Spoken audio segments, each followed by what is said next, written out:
you don't have your name at the bottom of the screen, we're going to have to remove you. So please add your name so we don't have to remove anyone. Thank you. All right, no doubt about it. And again, make sure that you raise your hand, especially when we get into the deep topics and whatnot. That way we can give everybody their proper chance to talk and engage in conversation. So anyway, I don't know what y'all thought about those last couple of records, but just playing some new joints for the last 7 days. A lot of new music out there, of course. Every week we come here, we do this. And if you got something that you think is dope, feel free to share it. Just email it to us, and we'll see if we can play it. If we can get time to put it on, we will do so. So, all right. That being said, okay, yeah. Somebody said the Lola joint was dope. Shout out to Lola Brooke. Um, yeah. That being said, one more thing, Cardi. Just so you know, we'll be on around 5 o'clock. So, feel free if you gotta, leave and come back. We will be here, ready to rock. All right. What else is in the latest news? Obviously, Jamaica is in the latest news. Cuba. Again, Storm is now heading to Cuba, and everybody's sort of trying to recover now. I've been seeing things, and of course, I haven't spoken to one family member, but if you do have family and friends in Jamaica, definitely try to get in contact with them. And I'm sure, we've already decided we're going to try to do a little fundraiser here to raise some money. But everybody's just going to have to come together and try to do the best they can after these type of things. And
Go through. Reached out to allegedly reached out to the Cole's team or whatever, and didn't get a response, and that's why the lawsuit went forth.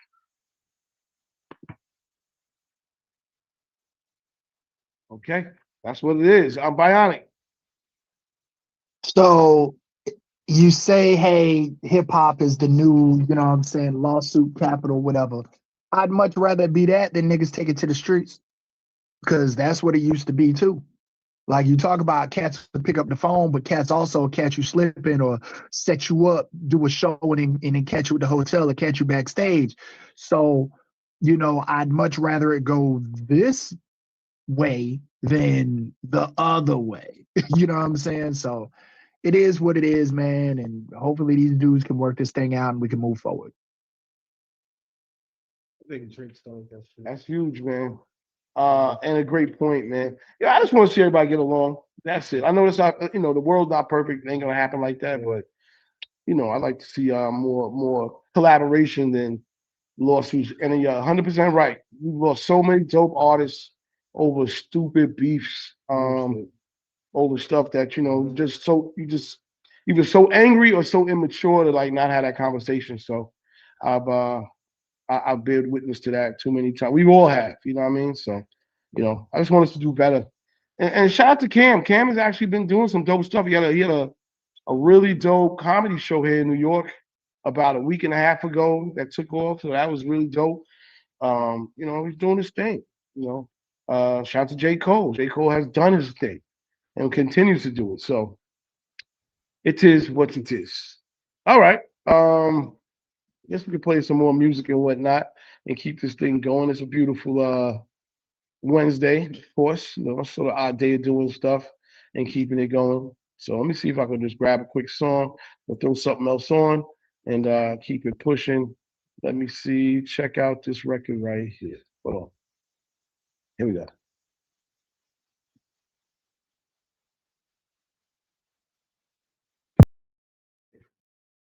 All right. Yeah. We back. New Music Wednesdays. All good. Shout out to everybody in the chat talking, moving, and grooving and whatnot. Raymond T, man, how's everything going? Just checking in on you. All right. I'm good, brother. My bad. I was handling some shit over here at the crib real fast. You know what I mean? Hope It's everybody's all love, well. it's all love.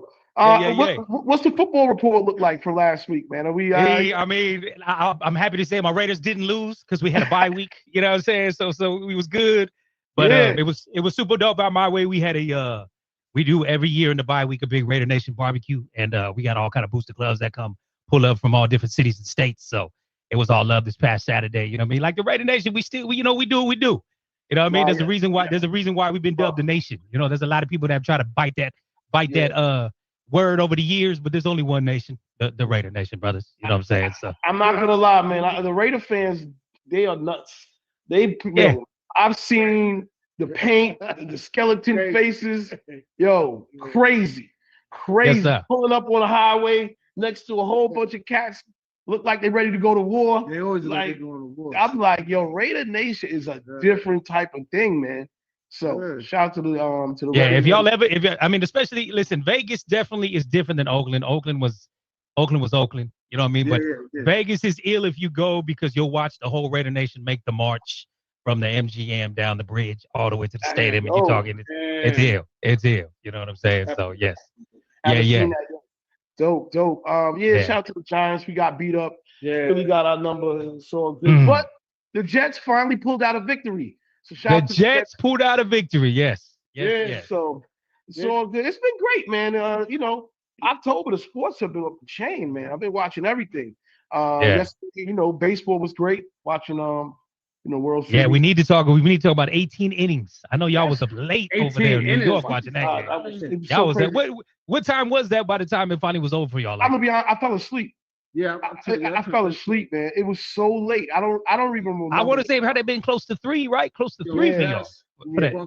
Crazy, bro. It was crazy. 18 joints. Yeah. God, yeah. They was balling. You know, it's a good, evenly matched World Series. Yeah, it is. It really is. It really is. 2-2. You know, Ohtani is something else. Nobody can compare to Ohtani. I'm not. You know, he's just an anomaly. But the Blue Jays got a nice combination of players, man. You know, shout out to Vlad Jr. Shout out to Vlad Jr., man. Showed up last night, you know, and they took him over in the 7th inning. So it's been exciting, man. Shout out to all the sports. Basketball is back on also. Everybody's sort of looking to see what's going to happen there. A lot of things. Wemby's looking like a alien. Looking like an alien. He's doing stuff that nobody. I don't know what's going on over there in San Antonio, but they look good. I also think that the Mavs, even though they got beat by San Antonio, is a team to watch out for. That kid Flag is nice. But can we talk about Wemby making AD just look like a sucker though? Man, I mean, look like a baby. And that's where I can't give Dallas their shine because. He looked listen, crazy. if Wemby stays healthy, his career, he could go down as one of the greatest ever. I really feel like, you know what I mean? Just because again, he's an alien, bro. You can't be that tall and play like a guard. You know what I mean? It's crazy. He moved up and unders and doing stuff. He reminded me of Olajuwon a little bit. He moved like you know what I mean? Like he worked out with Olajuwon in the offseason. Yeah, you know what I mean? Yes. You know what I mean? Oh, no wonder. Yeah. Y'all talking about 360 Wemby? He remind me of Olajuwon. That same. You know, since we're talking about the Mavericks, you know what I'm saying? All I want to say is just basically that, you know, that Dallas, they seem to have have it together. But all I can say is right now is that it still look wishy-washy when it comes down to health, man. So if these dudes can stay healthy, man, they can give it a good run. But I just need Coop to just go ahead on and unleash that dog in him, man. Right now he playing too nice. You know, he trying I to mean, shut and the it's ball. the first year with your boy, the rookie. You know, like they ain't jailed yet. They haven't jailed yet. You know what I mean? So Yeah.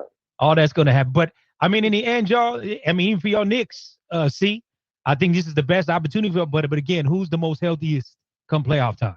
The You know end what I of the mean? day, Yeah, that's that's the bottom line. Go ahead, Didn't he Bayan. just get Didn't he just get hurt the other night? He just got hurt last night. Who are we talking about? Brunson. Brunson He Yeah. got hurt a little. He got hurt a little bit. He did. Yeah, he did. He did in the fourth quarter. So, What's up, Bayan, Bionic? Yeah, so like when we talking about Wemby, right? Somebody, I forget who it was, one of analysts, former players, basically when you're talking about the working out with Elijah Wan thing, he was like, the reason why Wemby can take the Elijah Wan stuff to another level is because he grew up a soccer player. And so he already had footwork down. He was like, think about it. Kobe Bryant worked out with him. Kobe played soccer. Tim Duncan played soccer. You know what I'm saying? He was like, Giannis worked out with him last year. It didn't really do Giannis, like it taught him a few things, but Giannis is an athletic freak. He doesn't have the footwork like that soccer footwork. So Wemby's ability to do a lot of this stuff is footwork based, and that's soccer. You know what I'm saying? And so he's the key to any and everything at this level now is health. And, you know, being that tall and being that lanky, you know, you naturally go think bumps, bruises, this, that, and the third, how's it going to affect him? But if he puts too much weight on, that's going to crush his knees and joints even worse. So it's a delicate balance for that dude, man, and I wish him the best. And on the flip side, talking football, I'm going to go into fantasy. Man, I had Cam Scatterboo in 3 different leagues. I feel And bad for the Giants fans because Scatterboo is a monster. so we get like a bright spot. Yeah, that not shit too much on the live, too, Giants. son. Like, Not yo, too what the much. fuck? I feel bad because his foot was the other way, He was like, and that means he's gonna be out for some time. yeah, that shit was like, bruh, Yeah, no, like, he out for the year, ain't he? Ain't that out for the year? He Has snapped to. that shit. done. He done for the year. That's a total break. and that dude really like he was a heart, like he was nice. And the jacked up thing was, me and my boys were talking about, we didn't think he was gonna make it through the whole season, but we didn't think it was gonna be this type of injury. We thought it was gonna be like a concussion or something. You know what I'm saying? And it's just like, yo, this is crazy. Yeah, but D, what up, old school? I said you rocking your San Antonio gear over there. That's what's going down. Oh, and I got a whole bunch of these motherfucking outfits, man. But anyway, Yeah, a whole bunch of motherfucking outfits. now, I almost forgot He what I called was it gonna an say, outfit. but yeah, it was about man. When y'all talking about Wemby, man, if I was him, I would be offended to be called a damn alien and shit, man. I'm a human being. Freak of nature, like a Y'all the ones. If I was him, y'all the ones weird. Y'all the little short little motherfuckers. Y'all short.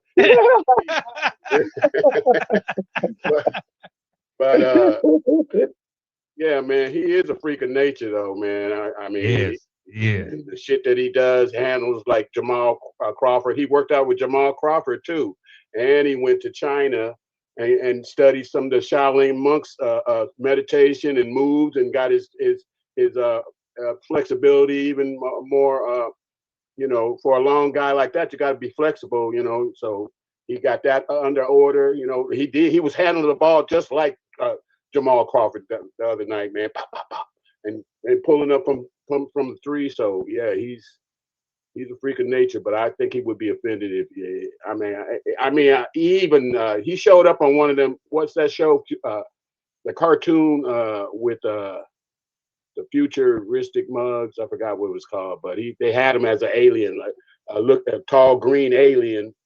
I forgot the name of that show, but the one with the one-eyed girl, the cartoon. Futurama. Yeah, Futurama. He was a character on Futurama as a big, tall alien. So I guess he condoned it for that, you know. So because I'm sure they had to pay him to do that, use his likeness. But anyway, that's all I had to say though. Word. What is New Music Wednesday? Getting a big day. I think this might be our largest group of people that have joined the call ever. So I know a lot of people. I know a lot of people are excited about Cardi joining us here in a bit. Again, we just do ask that you be professional. Keep any questions, to a minimum. We're trying to avoid any of the groupie shit, and I'm gonna make it known plenty of times throughout the time before we get with her. Please. Probably if you're new to the call, you can drop your question in the chat. We'll have a handful of moderators that are going to actually be taking care of things like that. But nonetheless, we appreciate everybody checking in. New Music Wednesday, celebrating. Dope. One time for Hit Boy and Alchemist. They have dropped their collab project. Goldfish is out now. That one actually got Havoc on it as well. You know what I'm saying? Big shit. Got to say happy belated birthday to Alchemist. You know what I mean? Scorpio season is up. Definitely happy belated to my brother CL. Happy belated to my girl Queen B. I got my birthday up in here this weekend. The Scorpio season is up. I guess I gotta say happy belated to Drake as well. You know what I mean? So I know we've had Glasses Malone on the call before, and yes, happy belated to Sierra. Now the big 4-0. Glasses Malone called Drake Taco Bell and Kendrick Lamar that real Mexican taco shop. You know what I'm saying? It's a bit of a LA West Coast reference, but I thought it all made sense. You know what I'm saying? Because he broke it down in the analogy of white people who created Taco Bell that said, wow, this food is amazing. We could do this. You know what I'm saying? And he basically said how Drake basically fell in love with hip hop and made it appeal to the masses, if you will, in his own way. So next time you get yourself some Taco Bell, remember you are supporting Drake. It's all good though. You know what I'm saying? There's a time for Taco Bell. I mean, listen, if it's 3 a.m, you go get you a couple crunchy tacos and call it a day. You know what I mean? But out my way though, we got 24-hour taco shops, so we do that as well. Please, sir? Let's do it, hey, bro. What's cracking? What's happening? Taco Bell is a slap to the face of the Hispanic community. I swear to God. Taco Bell is the worst thing ever happened to tacos. If you got more than cilantro, onion, and lime with your tacos, you're doing it wrong. I rest my case. Thank you, sir. Yeah. I could dig it. But yeah, nonetheless, man, love to all my Scorpios in the building. It is our season, no doubt. Halloween, of course. Friday? You know, it's going down. I don't know, people are dressing up. Whatever. Shout out Miss Lynette in the building. Haven't seen you in a long time, love. Good to see you on here, no doubt. I see my boy Clayton Williams up in here as well. Good to see so many people on here tapping in. And of course, we know why. It's been a minute since your girl dropped. So continue to rock some more music. Be Real, Exhibit, and the artist Demrick. Serial Killers. It looks like they're actually putting out a Serial Killers collab project coming our way. So that'll actually be dropping on Halloween. We got the little pre-screening of it right there. You know what I'm saying? But just the single will be dropping this Friday for Halloween. But it looks like, again, a whole Serial Killers project with Be Real and Exhibit is going to be touching down. So be on the lookout for that.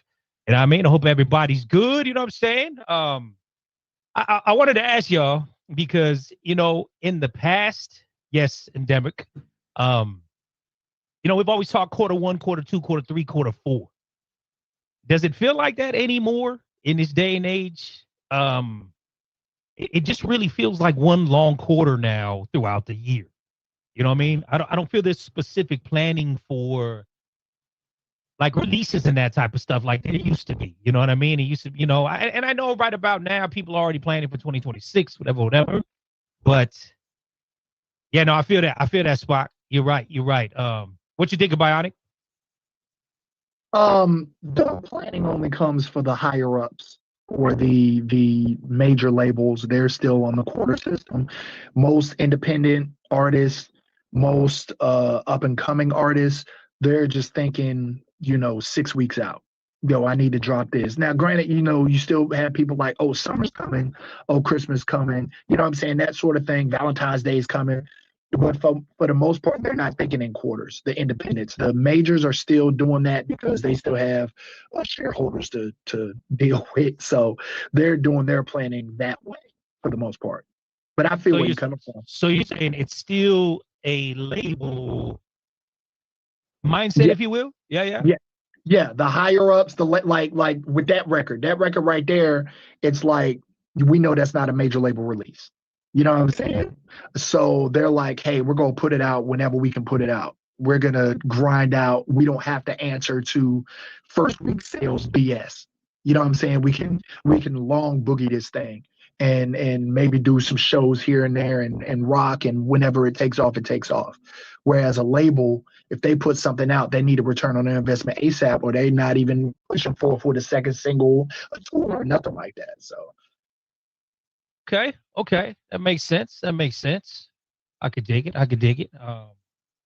Yeah, I just, like I said, it just seems like we're getting so much music all the time. Like, even with our, top tier of artists, I mean, maybe someone said it in the chat, it's like no more planning, right? And really, big enough following, whatever, you really don't need to, right? You just say, look, I'm gonna drop this on Friday, be on the lookout, But I'd be curious though, in regards to like direct to consumer, if that changes versus just dropping something on streaming.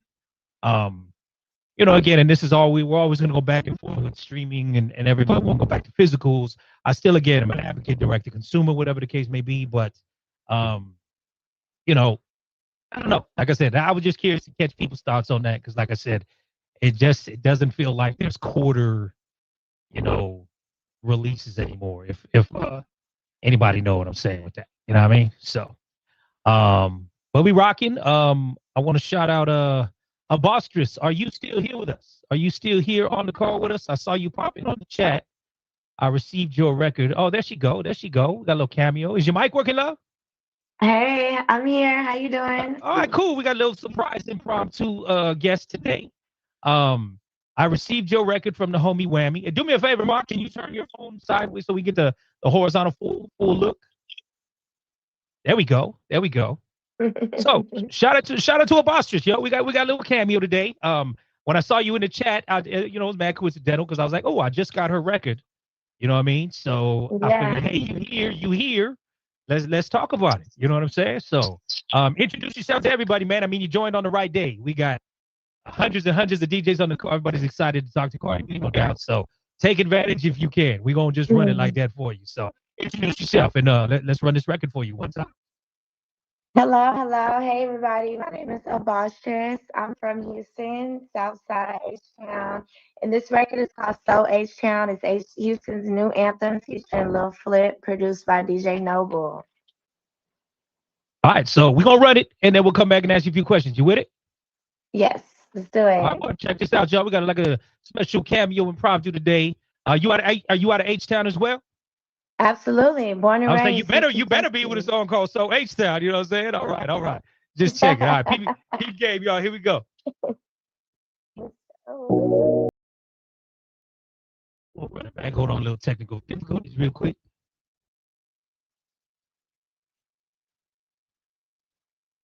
One time for you, girl, Abostrus. A lot of love in the chat. A lot of love in the chat. I don't know if you see a lot of fire emojis. Yeah, people loving the beat. You know what I mean? Definitely praising the production. And I mean, shots a little flip. You know what I'm saying? Get a little flip on the joint. It's a good look. Yeah. It's a good look. You know what I'm saying? Thank you. How did all that come together? I mean, even getting Flip involved. Well, me and Noble made the song, and he kept telling me, you find somebody special to put on here, find somebody special. And me and Flip are both brand ambassadors for Exotic Pop, and we just met, and I just asked him, and he heard the song. He was like, "Yeah, let's do it." And we made magic. It's mixed by James Hoover, so I put the little magic on there. Yeah. Shout out, DJ Noble in the building as well. So I'm assuming Noble's on the production. Yes, DJ Noble. All right, shout out to DJ Noble. Y'all make sure you tap in with him. You know what I'm saying? You look for beats, whatever. Super ill though. Super ill, man. Congratulations. Good record. You know what I mean? Definitely did. So. I'm trying to CL too. Yeah. No. Thank you. Yeah. I'm glad y'all like it. Thank you, Chad. Yeah, do yourself a favor, man, and drop all your info in the chat real quick so people can maybe follow you and all that type of stuff, tap in for other future stuff. Do that real quick because I know CL hit me on the sidebar, y'all. Due to the number of people on the call, we got to reset it real quick. We're having a little technical difficulties with the Zoom, so we are just asking that everybody. We're literally just going to restart the call. So you know, that's right. We got number 47. Number 47, Mr. Smith is messing with the internet today a little bit. So so see, whenever we got to do that, go ahead and like I said, we just invite everybody to pop in. It will all be the same link, correct? See, Everything's the same. Just tap back in right now. Okay. Gonna do it now. All right, here we go. Like 20 seconds. Record.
Beginner looking to launch your first podcast, or an experienced host ready to elevate your show.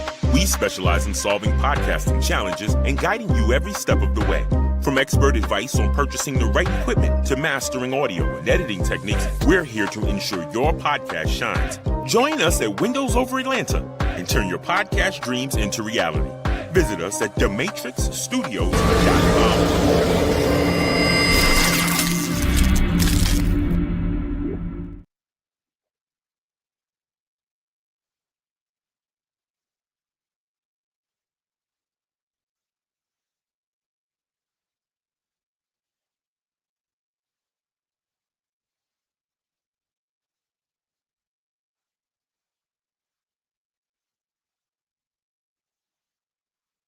Recording in progress. Be influential. Icon University.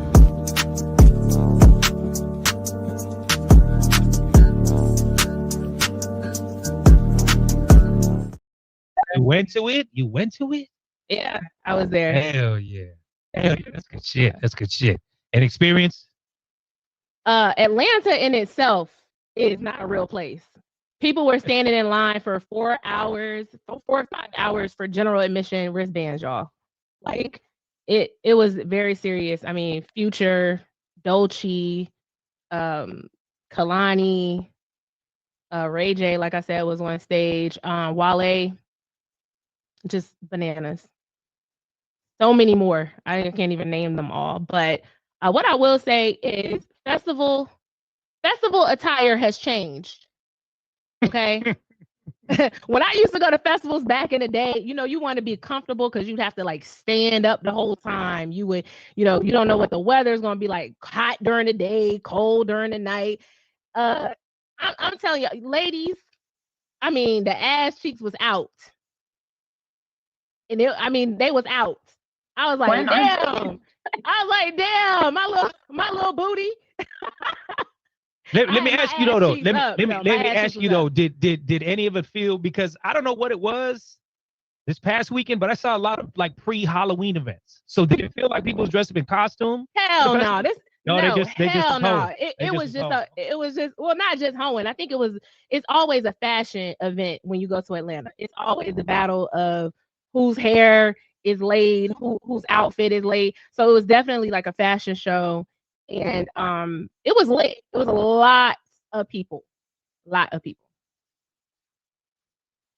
I would definitely say, if you haven't been to the One Music Fest in Atlanta, check it out next year. I think it's gonna be even bigger and better. But yeah, check it out.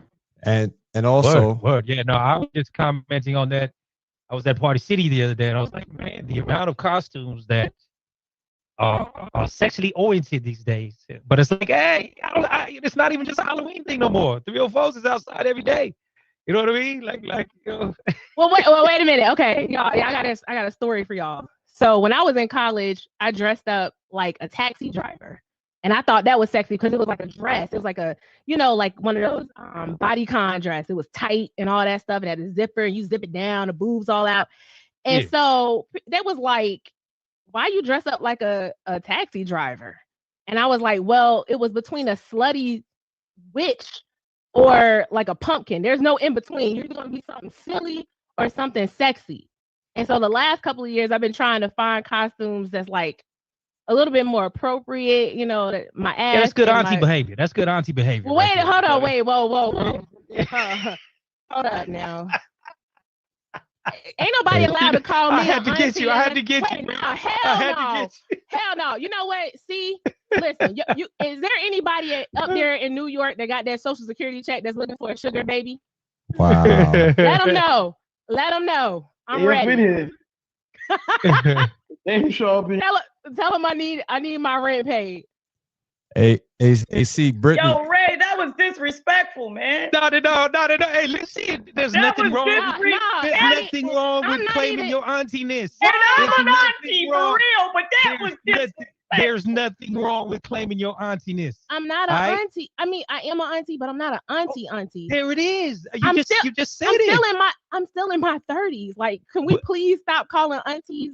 No. But listen, you in latter 30s though. You in latter 30s. So that means you you're closer to 40. That means you're closer to 40 than you told me that. Y'all think y'all know me. Y'all know of me. Listen, I'm gonna put it to you this way. I have been I've been given the unk tag for like 15 years now. I don't give a shit. I wear one. End zone says. Is it different for women then? Is it different for women then? Because I've been given the unk and the OG tag for at least I don't got no gray hair. Hey, Raymond. My body's still right. Raymond, women been 35, you auntie. Yeah, women been lying. Women been lying about their age. Is the minimum auntie age. Hey, this is a valid conversation. Rude. Women been lying about their age since 15. To the young, they would say that. They would say 35, get like 24-year-old. What? They're probably like, yo, auntie. But they would Swerve. Say that. Swerve. In Brittany's defense, Brittany don't come off. I just say as accept auntie. it. Accept it. Do not. Wait. No, let DWI speak. Yeah, go ahead. I seen her. While she was down at the One Fest, she came to the Windows Over Atlanta studio, and I was like, okay, she cute, and she don't look auntie-ish. She don't got no wrinkles. She got good skin. So give Brittany some, you know what I mean? But y'all have been lying about your age since like 14, 15, sneaking in clubs. So I don't know how all of a sudden when y'all get into y'all 30s and 40s, y'all want to bring it back now. Like, but it's cool. Not too much on Brittany. Hey, valid point from Bionic in the chat. Listen, the MILF age has dropped to 30. The MILF age has dropped to 30. Now we going there. Ooh, I want to give y'all the update on the this next. It was a next award show from what's it called? It's a reality TV show down here. It's series. What's it called? Now That's TV. Anybody ever heard of that network? Now That's TV. Anyway, they had an award show. Their first annual award show. I actually seen the baby perform. Scrappy was there, music-wise, and a bunch of other women that I wasn't too familiar with. I'm in the body, and it was interesting. I just realized that Atlanta in itself is where strip club music is made, and that's what they do. I was at KOD last night for an artist showcase, and see, I'll put this on the list because we have access to that to do. I see my man Akinelli last night. I interviewed him. And he runs, that's his joint. So anyway, he gave us the green light from there.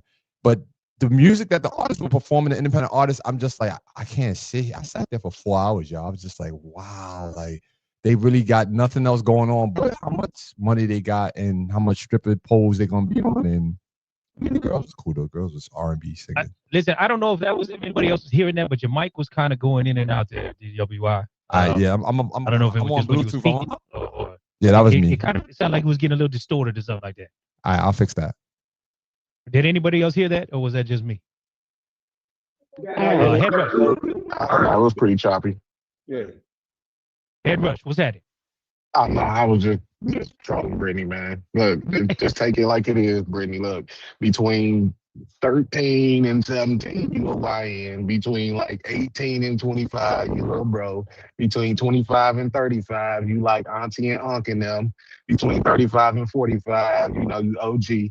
55, 45 on up, respect your elders. That's the age bracket. So just take it. Black don't crack. That's right. Black don't.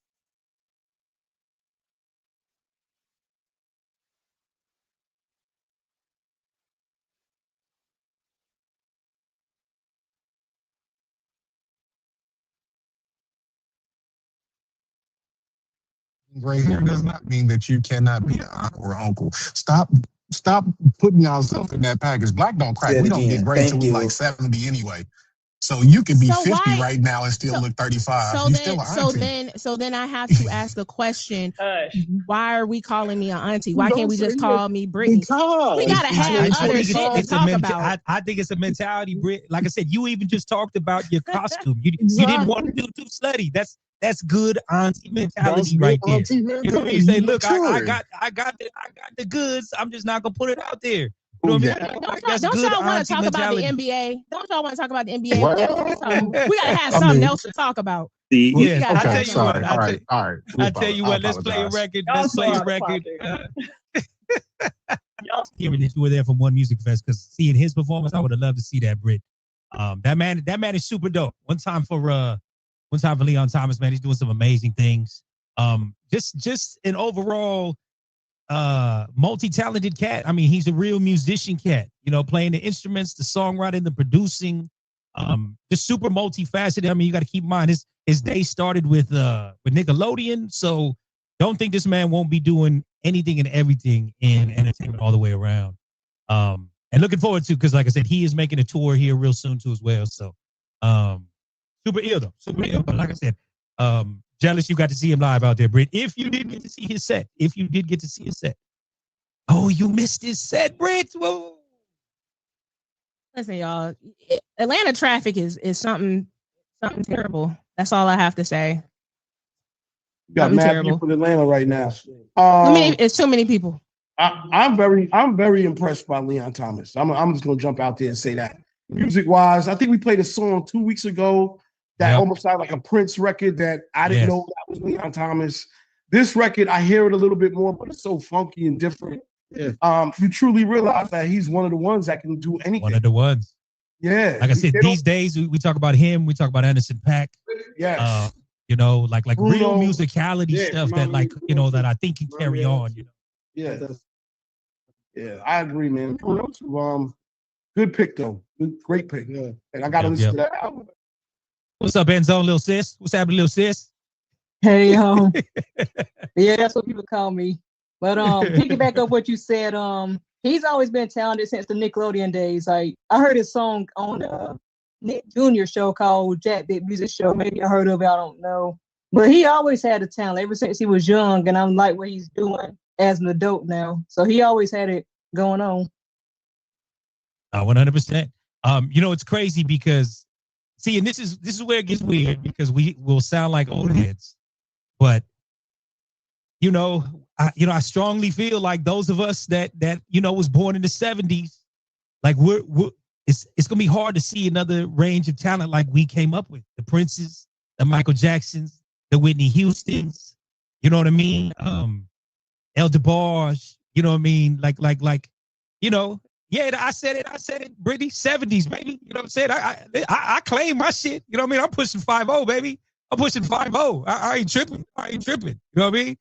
But you know what I'm saying? I claim my shit. Like I said, I've been called Uncle OG for 15 years now. That's all great with the Navy for me. Shout out my 77 babies over here too. But again, and I would open this up to the room. Who would you put in your comparisons of like the great artists that we're possibly going to be listening to 20, 30 years from now? Because, you know, we could still play Michael Jackson, it still rocks the room. We could still play Prince, it still rocks the room. We could still play Whitney Houston, it rocks the room. Who of this next generation are we going to be playing in, say, 20, 30 years that is hitting us with the timeless music? Has anybody got an answer? You know what I mean? Bionic, go ahead. I raised my hand before you posed that question. Okay. So the one thing you got to keep in mind about the 70s and 80s babies is how we were raised. A lot of there was less quote unquote distractions. Like, yeah, we went outside and played, but there's a lot of people that had to get on that piano, go to piano practice, go to church, all these other things. Nowadays, you're not having, because there's so much going on, there's so much screen time with iPads and computers and all that other stuff. Kids aren't being exposed to good, solid music anymore. To help round I don't know about out. that. I don't know about that. I'm about to go there. We watch Looney Tunes, right? Yeah. Merry Melodies, classical Yeah. music. You got kids now. Where's the classical music? In any of the kids' shows? Tom and Jerry, jazz. Where's the jazz in shows now? So what I'm saying is like, I'm not saying that these kids can't develop these talents or develop these skills, but it's just not there anymore. That music appreciation is still there, but it's not appreciated in a grand scheme of things. To try to lean on the question that you asked as far as who's going to be here, that's a very, very tough question, because what the people quote unquote want, and we talked about it before, nowadays it's not about talent, it's about a vibe. Back then it was about talent. You know what I'm saying? And a lot of people back then could play. You had people that were drummers that you didn't even know were drummers. People that were piano players, you didn't even know were piano players. But nowadays it's just like, hey, I'm just out here singing. Hey, I'm just out here singing and dancing, which even that is, you got Chris Brown. You don't have a lot of cats out here dancing no more. So it's like all the elements, need to come back together, and it's going to be hard with so many distractions and so much things going on in the world. I'm done.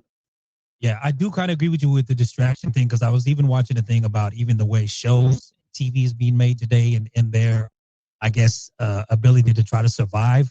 They've come to grips with the idea that, and we've been talking about it for a while now, that music is just in the background, right? So they are actually of the concept of dumbing down their directing and their screenplay, because they know if you're watching TV, you're probably still scrolling on your phone. So they're like, okay, if we dumb it down, maybe they'll get off the phone and actually pay attention to us here on the TV or whatever the shows, which is horrible, but it's like, damn, is this going to be survival moving forward for all that type of stuff? Hit it, old school, hit it. Well, you was talking about you were born in the 70s. We know you old. We know you old. We know you old. You know what I'm saying? We got you. We got you. You know what I'm saying? My DJ tag used to be Dope Juice. And so I changed it from Dope Juice because everybody kept calling me old school anyway. So I just said, I'm old. DJ O is cool. So old school. Yeah. So that's what I switched up to. I But can anyway, dig it. I can dig it. My generation was listening to Marvin Gaye and the Supremes and classicals like that. And you can still hear them sample James Brown, Parliament, and George Clinton. And that's what I was listening to. But then I evolved through all the years, the 80s, I'm exposed to that music, 90s, the 2000s, on up to today, there's some young talent out there, like you were saying, Leon Thomas could be one of those. And October London, I think, is one of those talented dudes that can, you still got to have talent, I believe. And those are ones I'm naming are people with talent, So if somebody with some incredible talent there, I've seen some youngsters out there that got, all these skills that are still being brought up into the scene, if they have the different training from the different parents. It just depends who your upbringing is, how you're going to turn out. Everybody's not going to be social media influenced, but that's the downfall, I think, is the social media is bringing everybody down, and like Bionica is saying, dumbing everybody, or like you were saying, dumbing everybody down, so yeah. That is. Shouts to old school. 60s, baby. Yes, sir. Yes, sir. You know what I'm saying? Delasmo, DJ Delasmo, what's happening? You heard Delasmo, y'all know what it is, Orlando. I think it's hard for us to get into a zone where these new generation, it depends on what you talk about, new generation, is that Chris Breezy or kind of the now generation. I think you got your Ushers, your Chris Brown, that's going to last the test of time. But I think with the how much music we get now on the clip, we don't have time to ingest it and really appreciate it for as long as we did back in the 70s. You know, you get an album and we could ride that album out. Right now, man, it's new music Friday every Friday. You're getting a brand new album. It's cool. But some of the tracks that was hot last year, we're not even rocking them like that. You know, where's Money Long? Who's playing, you know, you probably still play that in your car or whatnot, but it's not getting heavy rotation clips in the club or like that. So it's hard for them to stand that same test of time like they did in the 70s because it's just not an opportunity. We didn't have the opportunity to get as much music so fast like we are now. See, and the only thing I'll kind of give it, like, I guess, get back to that Money Long, talented songwriter. I think she has an amazing voice. She blew up off a TikTok trend. So that carried that song. Now, I do want to bring up Leon Thomas because he just scored his first top 10 on the Billboard Hot 100 with Mutt, and that song dropped over a year ago. So, you know, and we've talked about this quite a bit. Like, people just give up on records too fast. You know what I mean? But we all love Mutt since it dropped, but it's barely getting top 10 Billboard Hot 100 play a year later. So this is where, again, you know, whether we want to call this the radio game or the label politics or whatever, like, I'm still an advocate. Like, if you got a good song, keep working that shit. Like there's no need to quit on working the record. Head Rush, what's good? Yeah, salute to y'all. So let's talk about music thing. Like Bionic was talking about. Here's another thing. Back in the day, they took more time to actually create, right? They took more time to actually play these instruments. And that's what gave people like me and Bionic the courage, or should I say the mindset, to actually learn how to play instruments before we learn how to produce music, right? So now we have, you know, when you look at Marvin Gaye, when he was dropping videos back in the day, he was actually live in the studio. Boosie Collins and them playing bass and, you know, playing guitar and everything. We actually saw them creating music with instruments. So that was like, okay, that was the blueprint for us. Nowadays, the blueprint is washed up under the rug. So all you see is, here I am right now. And then tomorrow you see me blinged out, hot song, 10,000 views, you know, 20,000 followers. Nobody sees that. Nobody sees the cream in the middle of the Oreo. They don't see the work being done. So they automatically assume, all I got to do is grab a computer, punch a couple buttons in. Now I got to hit record, mumble a couple lyrics, and now here we go. So the fact that we actually saw the process of music being produced, made, and created by real musicians, that's what gave us that drive to be musicians now. Now, when it comes down to, you know, songs just like you said, being washed up under the rug, we talked to Crucial Conflict, Never from Crucial Conflict, about a month ago. Buddy said they wrote Smoking on Hay 5 times, and it was like 5 years before the song actually dropped. So like you said, giving up on songs too soon is the reason why a lot of people miss the bullseye. You see what I'm saying? So yeah, like back to what I said, blueprint of being a musician is the reason why us and our generation was really big on the concept of creating and not sampling everything and just kind of throwing some 808s on top of it and call it a day. So yeah, the creativity has been washed up under the rug for the most part. I land my plane. Word. Miss Britt, how we doing over there, sis? Hey, thank you. Thank you for that. So what I will say is, being a millennial, like I grew up with Chris Brown. Like, Chris Brown and I are growing up the same time. Rihanna and I are growing up together. You know what I'm saying? Like, all of these superstars. And I think one of the biggest parts for me as a millennial, only speaking because I'm in between generations, where it was live instrumentation in the 80s and then it moved a little bit more towards, we're liking these celebrities and these artists for their personality and their music. So a big part of what makes a musician nowadays memorable is their personality. Are they relatable? Do they go through the same things we go through? And are they good entertainers? Chris Brown is one of the best entertainers. Beyonce is one of the best entertainers. Whether or not you want to go back and forth about, you know, musical ability, or can they sing, can they play instruments, they can sell out arenas. You know, Kendrick Lamar is an entertainer. He's selling out arenas. So you got to look at who these people are grabbing, who you're grabbing attention to, especially in a time where it's hard to grab attention, and they're keeping their attention, they're holding it. So I think that's going to be the superstar power that's going to make them memorable, because my generation, the millennials, when we do turn 50 and 60 and these people are going still touring, we're still going to go see them. Not too long ago, I went to go see Babyface, El DeBarge, Casey from Casey and JoJo. All of them, they went on tour. And of course, I was one of the younger ones in the crowd, but I look around and these are day one fans. They stick beside them. So, you know, Chris Brown is going to have fans for the rest of his life as long as he tours. So that's what it takes. Yeah, I agree. And I think too, that's worked for Chris Brown and Usher too, because they've been outside since they got into this. So because I'm still a big believer, the live performance and that live connectivity is still what keeps you, you know, stuck with that fan, right? I use the analogy a lot. You know, the whole key in this music game is planting real estate in people's heads, right? That way, whenever they hear your name or whatever, they go back to that real estate that was implanted the very first time.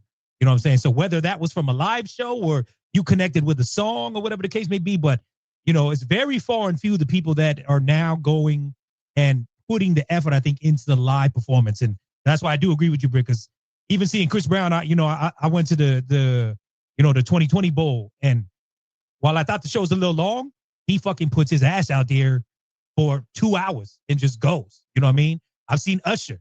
Usher performs his ass off. You know what I'm saying? And in roller skates. You know what I'm saying? So it's just like the art of like being a real performer and having stage presence and all that type of stuff.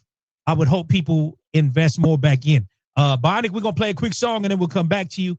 It's New Music Wednesday, y'all. We appreciate you. That's the DJ Scratch, Planet Asia together on that one. Someone told me we might have played that one before, but I just got that one as it's past Friday. But some dope shit. You know what I'm saying? Shouts to Scratch, shouts to Planet Asia. Definitely one of the ones I think a lot of people sleep on and forget about in the conversation we talk these MCs out here, man. But super, super ill. What's good, Bionic? So I was wild as we talk about what to expect 20, 30 years from now. And, you know, it's hard to gauge that. And I want to know what people's expectations really are of these artists. And the reason why I say that is because if we look at overall entertainment, like entertainment value is a broad spectrum, right? But if we look at like big time entertainers, so we're looking at like James Brown, Michael Jackson, right? Then that's the cloth that your Chris Brown, your Usher, and your Beyonce come from. Beyonce got some Tina Turner going on too, right? So it's like, all right, these people are actual real deal performers going out doing all this stuff, but at some point in time, they're going to slow down. And when they slow down, what is our expectation of at that point? We say, oh, well, Shaka Khan's still touring and, you know, Earth, Wind & Fire were doing their thing and the Ozzy Brothers. They weren't up here dancing on stage, you know what I'm saying, like an hour, 2 hours. They got catalogs of shit, but they can sit back and kind of like vibe out.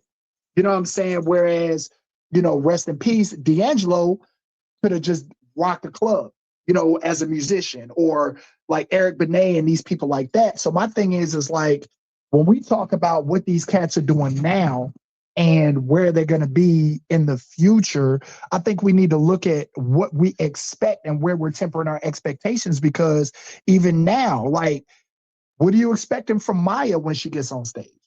What are you expecting from Brandy when she gets on stage? What are you expecting from all these artists that aren't like at the top of the food chain, but we still love and we came up with?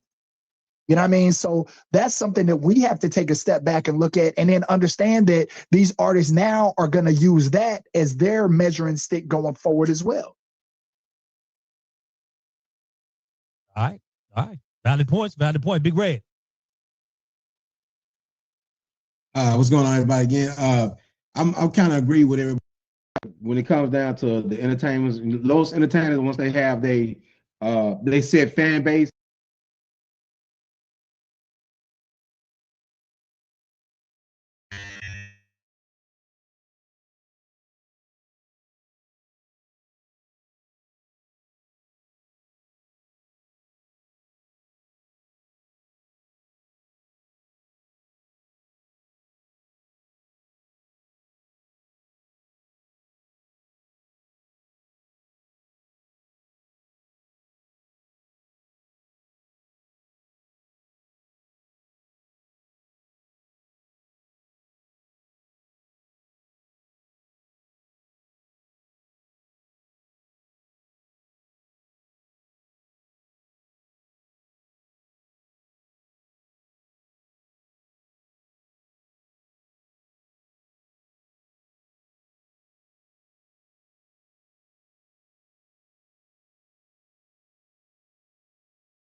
You there?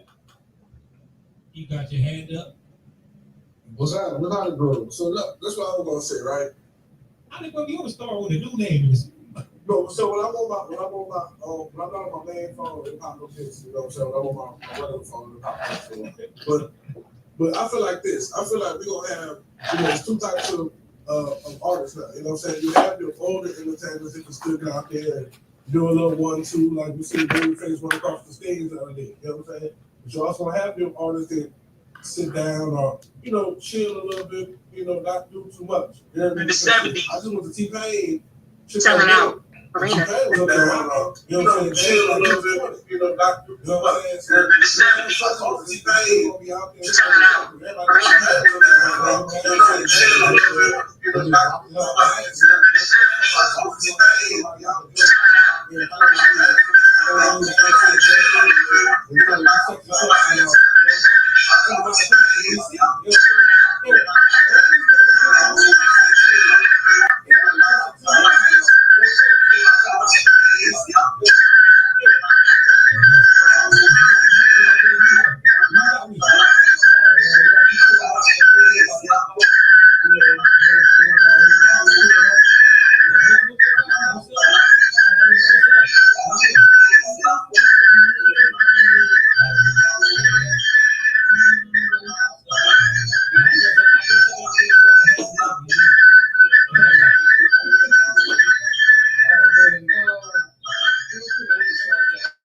Who's in the building? He wants to talk a little bit about artist development as well.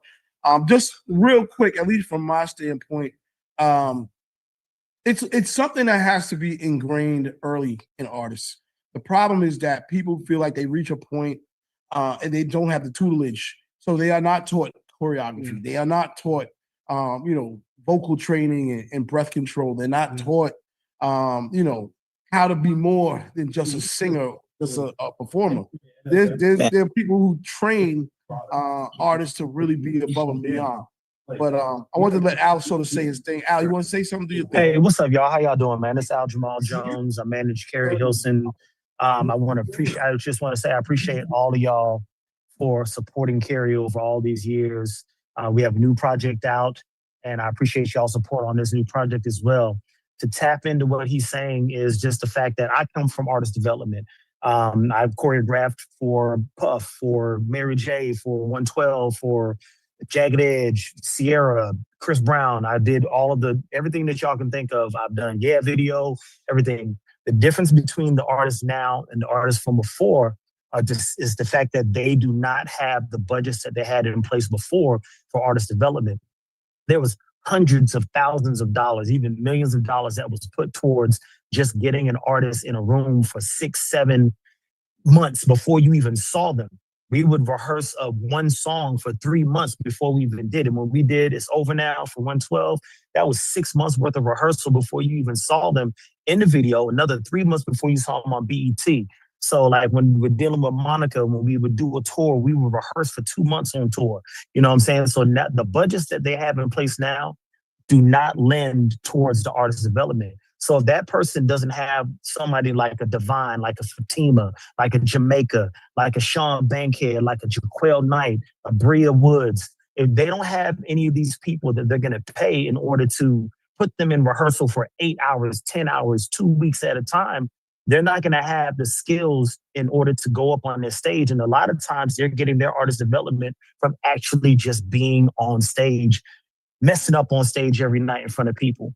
They're not getting the same opportunity just to do artist showcases in front of the labels like how we used to. So it's a different day and age. So like when you talk about like a Maya comes from a space of artist development. If you go see a Maya show right now, she got a 3-piece band, 2 dancers, and herself, and she's doing her thing. So that's the biggest thing that is missing out of the artistry now is the artist development and the budgets that it takes to pull it off.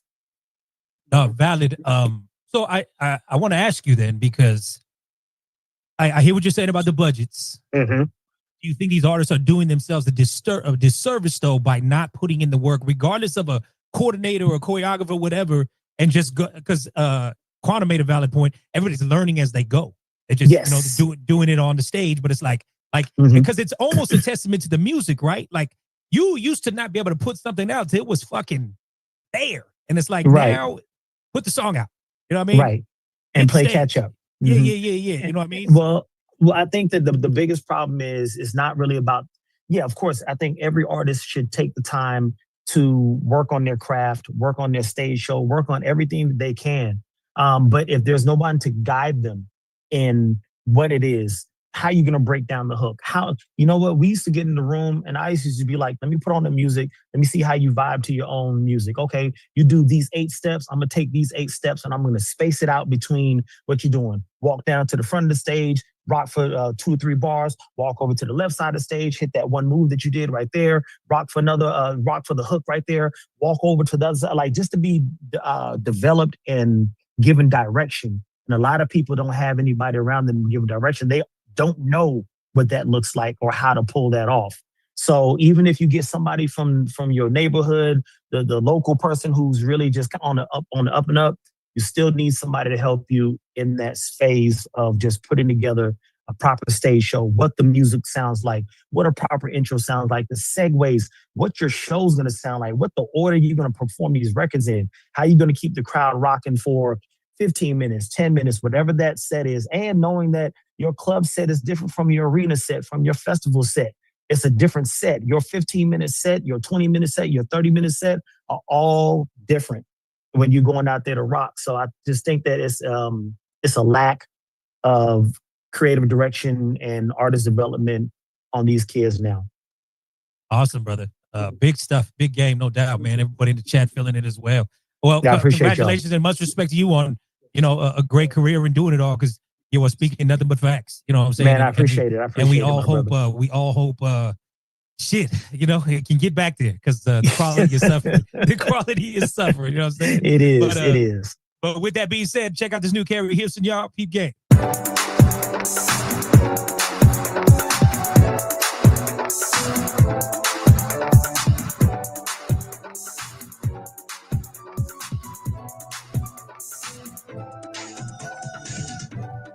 Definitely roller skating vibes right there. I could see that one right after the Sierra joint as well too. You know what I mean? Big vibes right there, no doubt. Shouts to Carrie Houston again right there. Again, she do got a new album out. If y'all didn't peep it out for show. C Styles, what you thinking? All right, so first of all, y'all know I'm gonna say it's a groovy movie. Anyway, Indeed. Facts. So I've been on this record for about a couple of months now. It was given to me by my man Vince Phillips, which is her people's. And also my man DJ Mars is her DJ, which also is Usher's DJ, which is I'm a member of the Super Friends. We started back in the day. We still got a Super Friends alumni team. So I've been on this record for a minute now. And a lot of people responded better. They got a DJ Mars edit that got actually the Scrub the Ground intro in the beginning of the record. Matter of fact, it's part of the DJ pack. I don't know if you got it yet, Raymond. Do you? I was given just a single, but that was the extended one right there. If you notice the intro, you know what I mean? Okay, so in the DJ pack, they got a version called the DJ Mars version, and on the beginning, it has the round you go, the part of Scrub the Ground where the original came from. So a lot of people was gravitating to that version I was playing.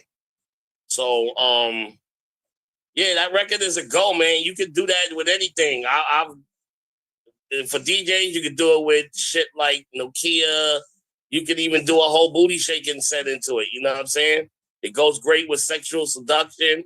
I've already tried this record, so I've tried it in the field, DJ. So it's definitely a go. Well, word. Miss Queen B, happy belated birthday, my queen. Thank you. Still looking fly. Still got the fly here. What's going down? Scorpio season. Scorpio season. We flex it a little bit. So we gotta flex a little bit. It's fun, danceable track. Like perfect for the skating rink, the club, and just for listening. I love it. I like it. All right. Damn. Hold on, Queen B is not playing around. She came out and show out. So she came out ready. Watch out. King Noel, I know you had your hand up before we played the song. You still there? Hi, I'm still here. Okay. That new song from Carrie was very refreshing. I grew up on Pretty Girl Rock, so to hear her releasing new music is kind of like, it's like a special treat for millennials. I really enjoyed that. Did you say a special treat for the millennials? Yeah. Okay.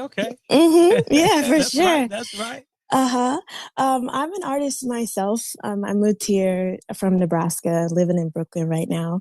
And I've just been listening to all the DJs on here. I really appreciate all the positive and encouraging ways that you speak about artists. And I just wanted to open up and just let people know I'm going to put my Instagram and email in the chat. And if anyone would like to reach out, I'm looking for different ways to spread my music and share it. And I would love for you guys to listen. Without a doubt. Well, you were in the right place, no doubt. You know what I mean? Again, we got DJs all around the country on here, a little more than usual. So take advantage, drop your info in the chat. But this is what it's all about, networking, the whole nine. You know what I'm saying? So Yes, definitely sir. drop your info in the chat so everybody can potentially give you a follow and check things out. You know what I'm saying? Yes, But we yes, we sir. appreciate you joining the call, no doubt. Thank you. And thank you for letting me do my little spiel. Appreciate you. Without a doubt. Without a doubt. Without a doubt. Hey, Raymond, do you want to just go over the rules one more time in terms of everybody, putting their hand up or raising their hand and keeping it short? Yeah, without a doubt. Listen, everybody, look, we know we're all excited. We got Cardi going to be jumping on and everything like that. There is going to only be a handful of moderators that will be speaking with Cardi, just to let everybody know. So if you do have a question. So Cardi's on. Let's get this started. Cardi's on. Cardi is on. Okay, all right. Hey, what I know up, we got so many people on here, which is hard to tell where Shout out to Tubby. baby girl is at. So Miss Cardi B, the lady of the day, if she is here, we would love to see you pop on. Mama, rapper, writer, TV star, you know what I mean? Does it all. Miss Cardi B, if you are with us, feel free to chime in. I'm listening for the you know what I mean? Where's that? My bad, y'all, because you know I'm a little old. I know y'all see me. How you guys doing? Can y'all hear me? Can y'all see me? Barely. Ma, are you able to turn your phone sideways for us? Sideways? Yeah. So we get the landscape view. Are you on the road right now? Yeah, I'm on the road. Okay, Honey, I just came from a doctor's appointment, honey. I'm big and miserable. How we doing? I know we got the new edition coming soon. How we doing? I'm on my last leg. I can't wait to drop the mixtape. I think you should have a baby. You should have a baby this weekend. November 1st would be a good day. You know what I mean? I wish I could have my baby on November 1st. This is my grandfather's birthday on November 1st. Ain't that funny when you say that? That's so funny. Shout out to Abuelito. Shout out to Abuelito. That's my birthday too. So that's what I'm saying. Yeah. Scorpio season up in here right now. You know what Yeah, I wish he'd come that day, but I haven't ovulated that much yet. Much love. But listen, man, we want to thank you for joining the call. I'm going to pass things over to my girl, Brittany Cherry. We get some ladies, some mujer, hablando going, you know what I mean? So, but thank you for joining the call, man. And much congratulations and respect on the new album. Thank you. Hi, Cardi. Hi, how are you? I'm good. How are you? Big, fat, miserable. First of all, you're not big and fat, and you're great right now. I mean, I think you're on top of the world right now, girl. I feel like I've been on the floor. What's the wildest food craving that you had this pregnancy? It's just not really wild. I know it's just not really wild. Like I just been overly eating ice. I already have like an ice eating problem, when it's just like really bad, like to the point that it's like I just feel like I've been becoming desperate for it. Like I eat like 30 cups a day. Ooh. Literally. Like 30 cups. I'm not That's a lot of exaggerating. ice. That's crazy. Yeah. But I saw Yeah. that you were doing. Oh, go ahead. Sorry. But the good thing about it is it makes your skin clear. It makes your urine clear. I mean, it's bad for you. Eating ice is not great for you, but it's like, okay, well, I see the benefits. Right. I mean, everybody's been talking about your hair too. So those prenatal vitamins got their hair growing. Well, I'll say prenatal, of course, because naturally, like, I feel like when you're pregnant, your hair grows. But I am on a very strict hair care routine. Like when I started my hair growth journey, I started on a very strict hair routine. So that really helps a lot. Like I always wanted to have good, healthy hair, and I got to it. No, it looks great. And I saw that you partnered with B is for Booby to address the high maternity rate amongst Black and brown women. Like, how does that feel to be able to do that, to do something important like that?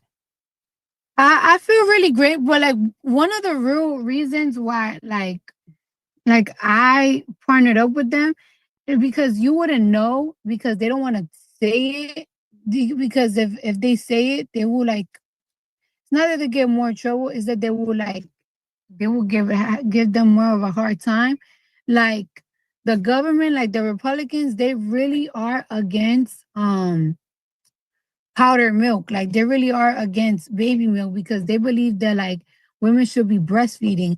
And it's like, I mean, it's really difficult to breastfeed, especially because most of us women, we working now. It's not like back in the days that it's like you stay at home and you stay at home mom. Like I personally wouldn't be able to do it.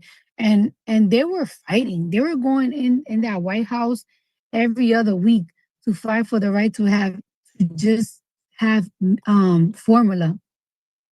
Well, you're carrying it well and you're doing a great job representing. And I want to talk about the music, right? Fans have been waiting 7 years for the album. And what did it feel like to get the rollout going and everybody's so excited about the album, especially the singles, you know, Outside, Errtime? Like, how did it feel to have that out there? It was an actual relief because it was actually, my album got released. I'm not even gonna front. It was just such a relief, and it's not even because like the 7 years. I just felt like people did me so fucking filthy when I put out Imaginary Playerz, and I was getting dragged. I don't know, is it because I mean I know for a fact that I did great. It was approved by DJZ. You know what I'm saying? Like yeah, like who could say anything? But the way that people dragged me and tore me into pieces, it really like shook me up. And then like all the confidence that I had in my album, I got afraid. I'm not even gonna front. It was a point that I was afraid, and it was just like, yo, how about if people just don't like my shit? How about if people just not into me no more like that? And God be the glory. Like not only the people like not only did like the numbers did well, but people genuinely love my album. People really love my album. Like the review, now not from publications like magazine and shit like that. Like the real people, the people that's outside. My friends call me every single time, like, get bird, bitch, they playing your song.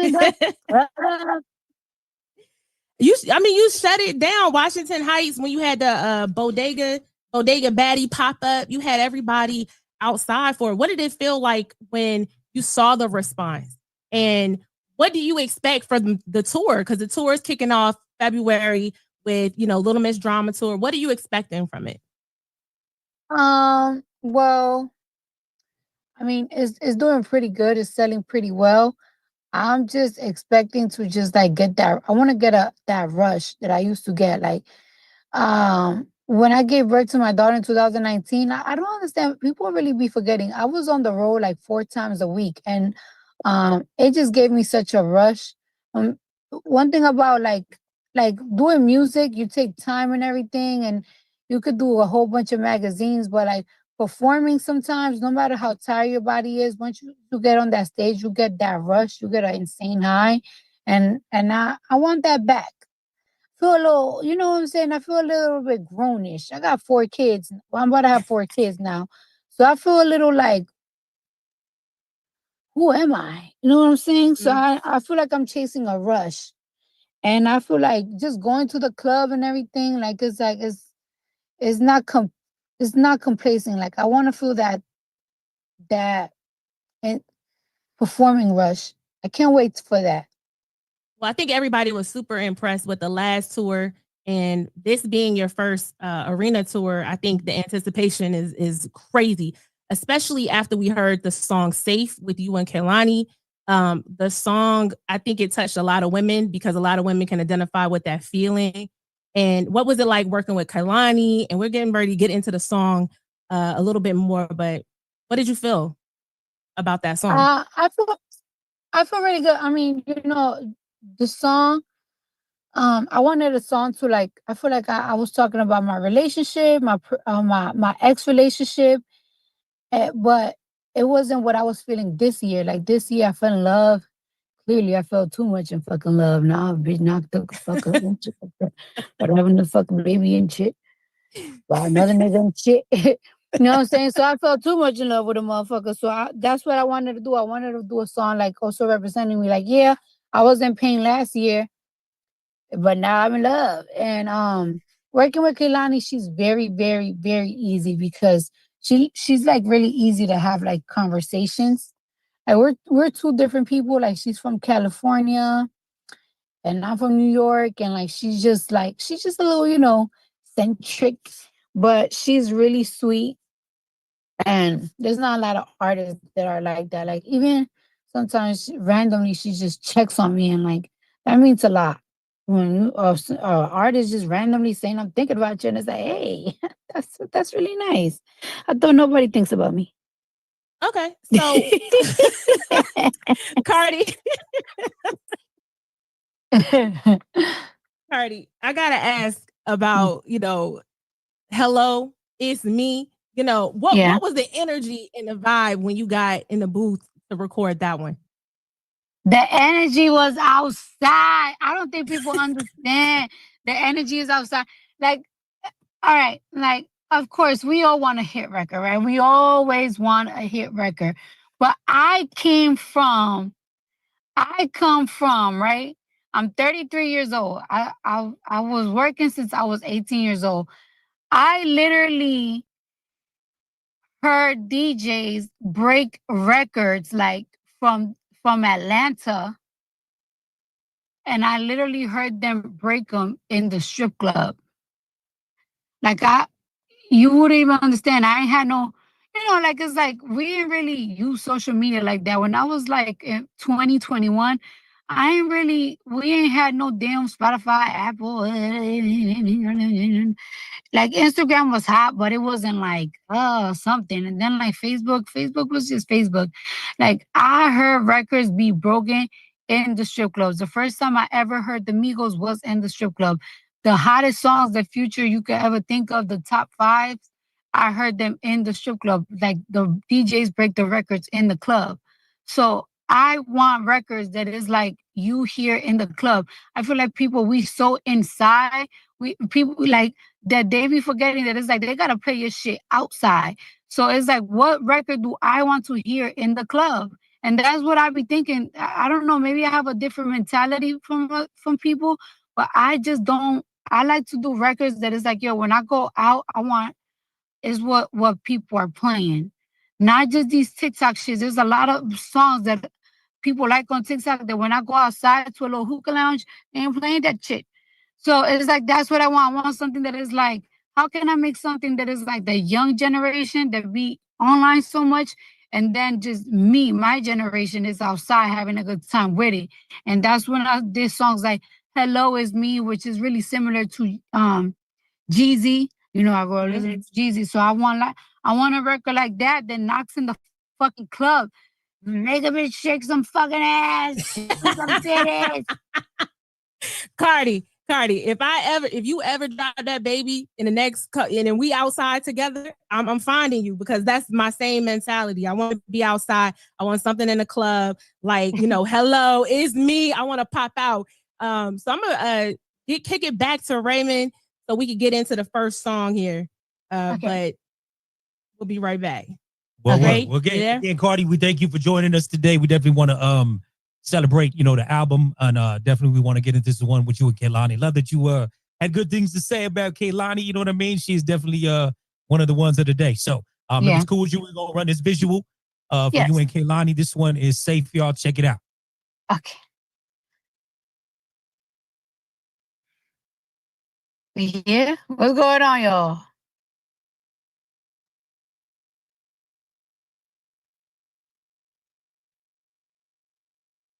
No sound, no sound.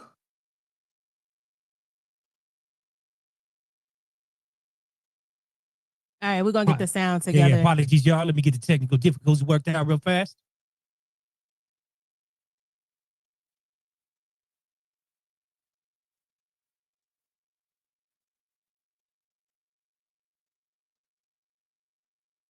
I feel safe, I feel safe, I feel safe, I feel safe, hey. I feel safe, I feel safe, I feel safe, I feel safe, I feel safe, hey.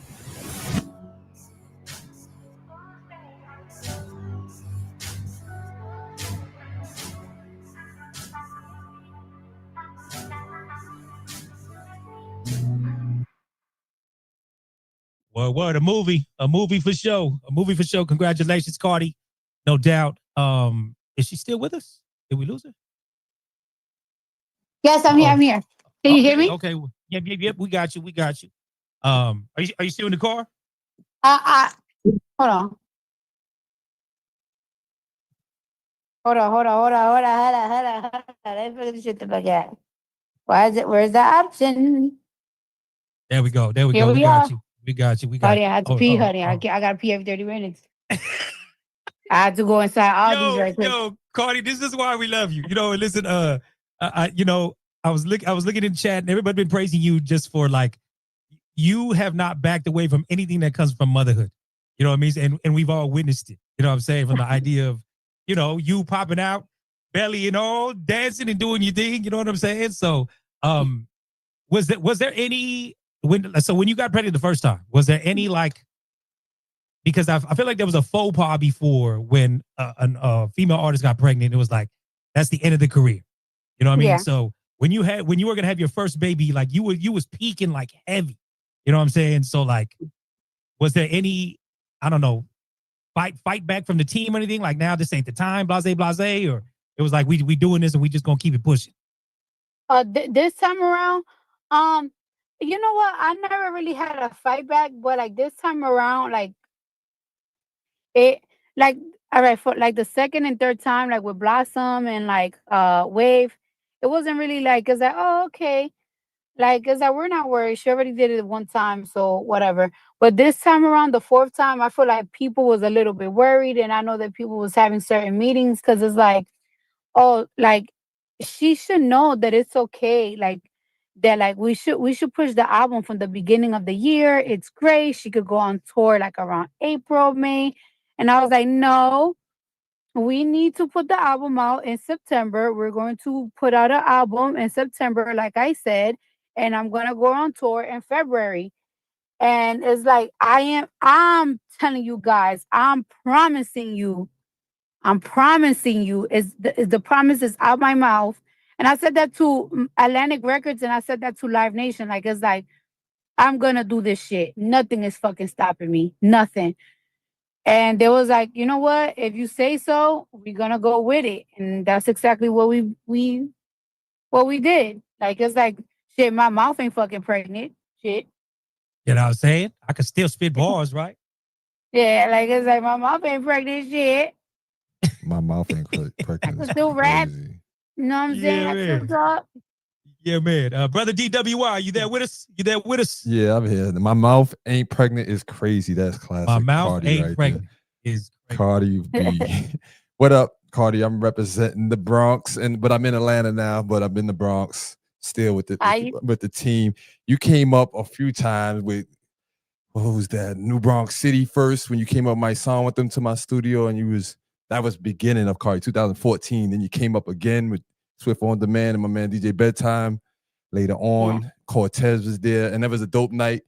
And just so you know, I teach kids, and every time I teach kids and I show them the picture or whatever, they get all excited, like middle schoolers in the Bronx. And the first question they want to know is, what does she smell like? And then the second one is, do you have her number? And I'm like, what are y'all trying to happen here? Like, I said, I've met her a few times, but I don't know her like that. But no, it's dope to see you come up. And the biggest takeaway that I want to talk about is that train ride Did it feel good to at least be able to be on the train again, just to get that nostalgic outside of promoting your music with it? Yes, and you know it's so funny. I told my boyfriend like, cause I wanna go on the train. I told him like, when you off the season, I want to feel like I'm in high school again, and I want to take a train ride with you. Like I used to do it back in the day. Until I saw a rat. It's like, oh, you see, this one I'm fucking getting this chick. We definitely got the rat reaction, but no, that it was dope. Like us being in the music, promotion business, and seeing you do the organicness of getting out there and touching the people and the babies and the young, the young girls out there. I seen a few different clips. It was definitely dope to see. But yeah, we'll spin it to Seattle and them in the city. That was it for me. Good looking and much success to you. And we're gonna keep working through all your tours and all that. We still here, and keep doing your thing. Thank you. Yeah, see how we doing out there in New York, brother? Mad love for Cardi, man. The whole place shut down. Shout out to Cardi. Nothing but love. Shout out to Sean Holiday in the building also, my man Tubby. First of all, thank you for joining the call. I think one of the dopest things was your entire rollout. It was so creative. It really, I want to say, you really remixed the rollout, and all of the things that you did, and you had fun with it. Yeah, my question to you is like, how did it all come about, and how involved were you in the creative process of doing it? Because you're really setting the tone for other artists. And I don't know whether you realize that or not, but it's one of the dopest topics to see on Instagram and TikTok. Well, I was 100% involved with my rollout. And it's so funny because it's just like, okay, so I just feel like, everybody have like the same package when it comes to rollouts and stuff like that. And I just felt like I wasn't really doing enough.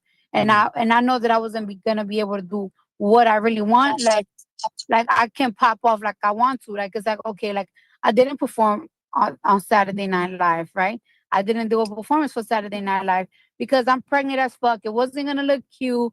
I wasn't gonna let my label fucking spend so much money on a Saturday night performance, and I'm not gonna just give it all I wanted to give it.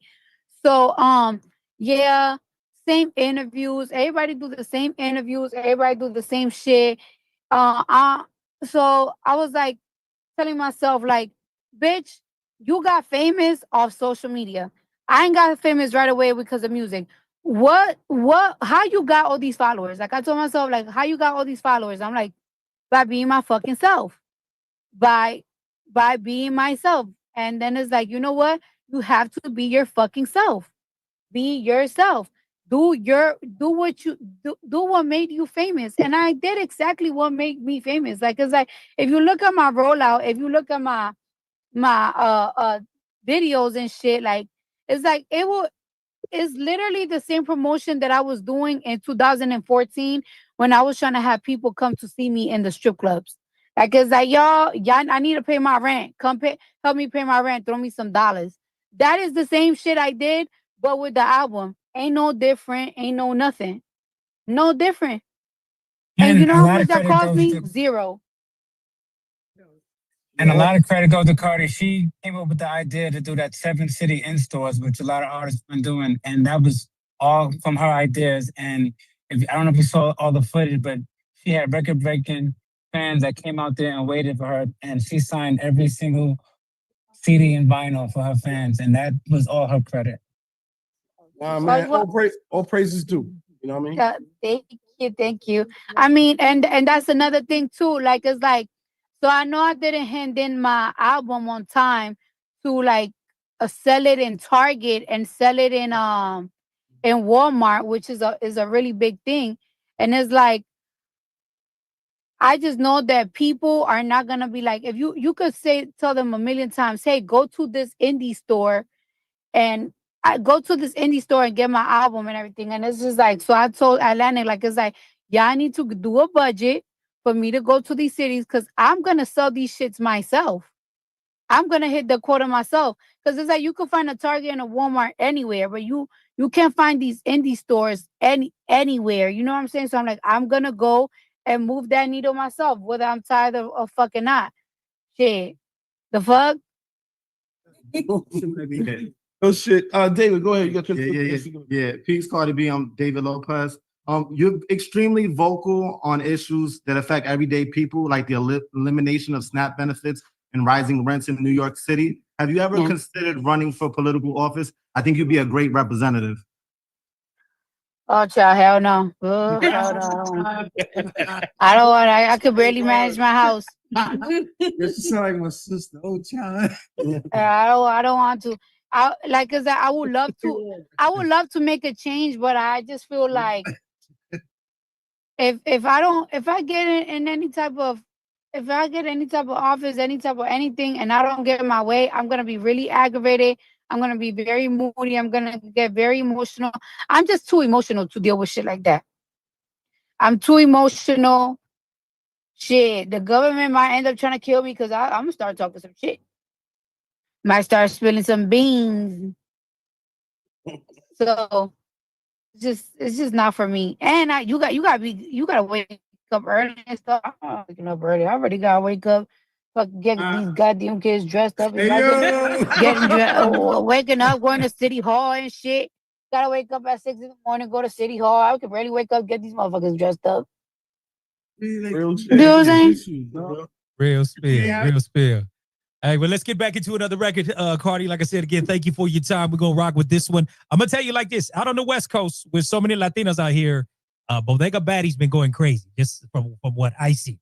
You know what I'm saying? But Yeah. but we know Errtime going a little nuts. So we're gonna run that one for everybody. Peep game, y'all. Errtime, you know what I'm saying? Ooh, hey. Woo, you know That's what I'm saying? so Yeah. fire.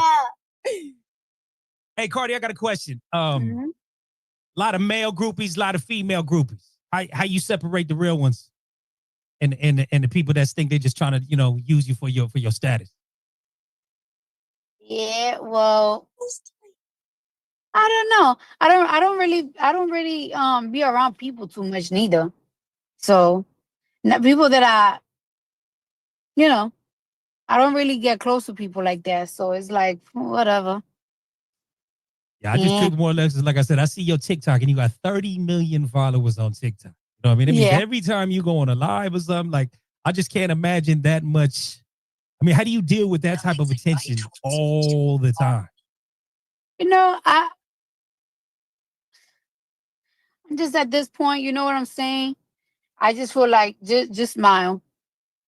Just smile and don't be mean to nobody because you don't ever want nobody to say that you're mean, even if you're tired and shit. You know what I'm saying? But it's like sometimes I can't even believe it either. Like, how the fuck so many people know me?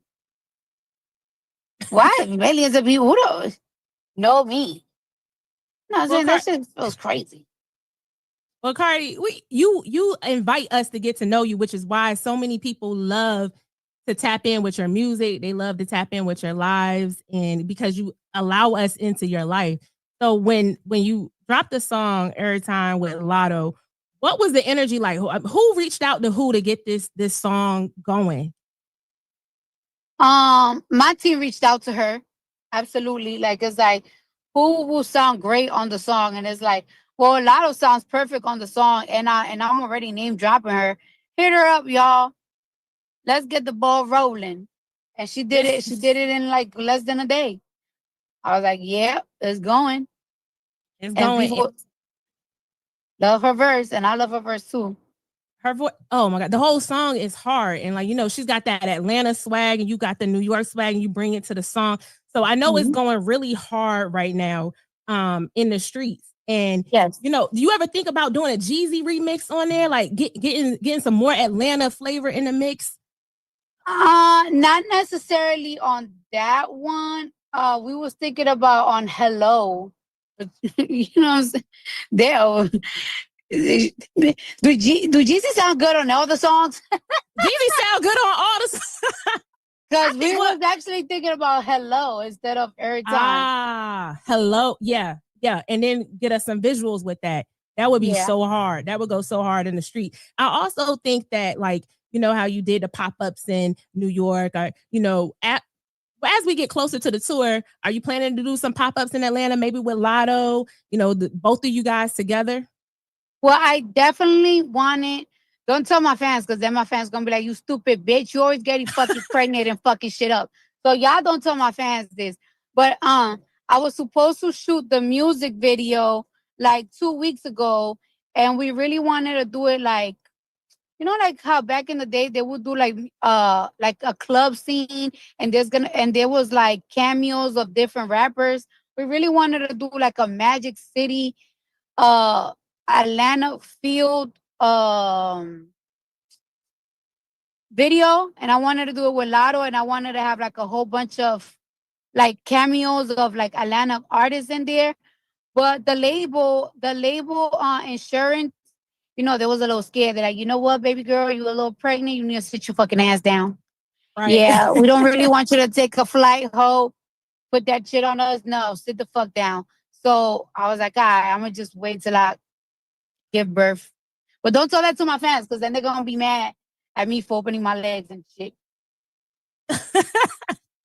Well, I think the visuals would go so hard, especially with Jeezy. So we definitely gonna cross our fingers that we can get that collab, and also more music with Lotto, of course, because you guys just sound so good on a record together. We do got a question. You had mentioned you were speaking with Billboard magazine, and you talked about how next year you working on a project next year to bring in a new era of music. Could you talk a little bit more about what you mean by that? Well, I don't know, like I just feel like now I have a battery on my back, and it's just like fuck it. Let's put another one out. Like the rollout, not even the rollout, just putting out an album, it gave me a rush. And it's like I kind of want that rush again. That's the thing about me. I need that. And this time around though, it definitely have to be after my tour though. You know what I'm saying? Because it's like I have to make this one last too. Like this is not like just a throwaway. It's not a throwaway album. It's not anything. The album is performing.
Time with what was that? New Bronx City first when you came up my song with them to my studio, and that was beginning of Cardi 2014. Then you came up again with Swift on Demand and my man DJ Bedtime. Later on, Cortez was there, and that was a dope night. And just so you know, I teach kids, and every time I teach kids and I show them the picture or whatever, they get all excited, like middle schoolers in the Bronx. And the first question they want to know is, what does she smell like? And then the second one is, do you have her number? And I'm like, what are y'all trying to happen here? Like, I said, I've met her a few times, but I don't know her like that. But no, it's dope to see you come up. And the biggest takeaway that I want to talk about is that train ride. Did it feel good to at least be able to be on the train again, just to get that nostalgic outside of promoting your music with it? Yes, and it's so funny. I told my boyfriend like, 'cause I wanna go on the train. I told him like, when you off the season, I want to feel like I'm in high school again, and I want to take a train ride with you. Like I used to do it back in the day. Until I saw a rat. It's like, you see, this motherfucker getting this chick.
to don't get that. Talk it out. Talk it out. And I'm not gonna say get a therapist all the time because sometimes insurance just don't fucking cover that shit. Sometimes people just don't cover it. Just talk it out.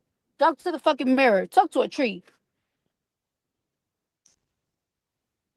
Well, Cardi, we want to thank you so much for your time, for speaking to the DJs, especially since you're so passionate about DJs being able to be in the streets, being outside, playing your music. DJs on the call, run up Errtime, run up Hello, run up these songs, play them everywhere that you can, because we do have the power in hip hop to make things happen, to make things shake. But we gotta move the needle, and that's what this whole call was about. Yes.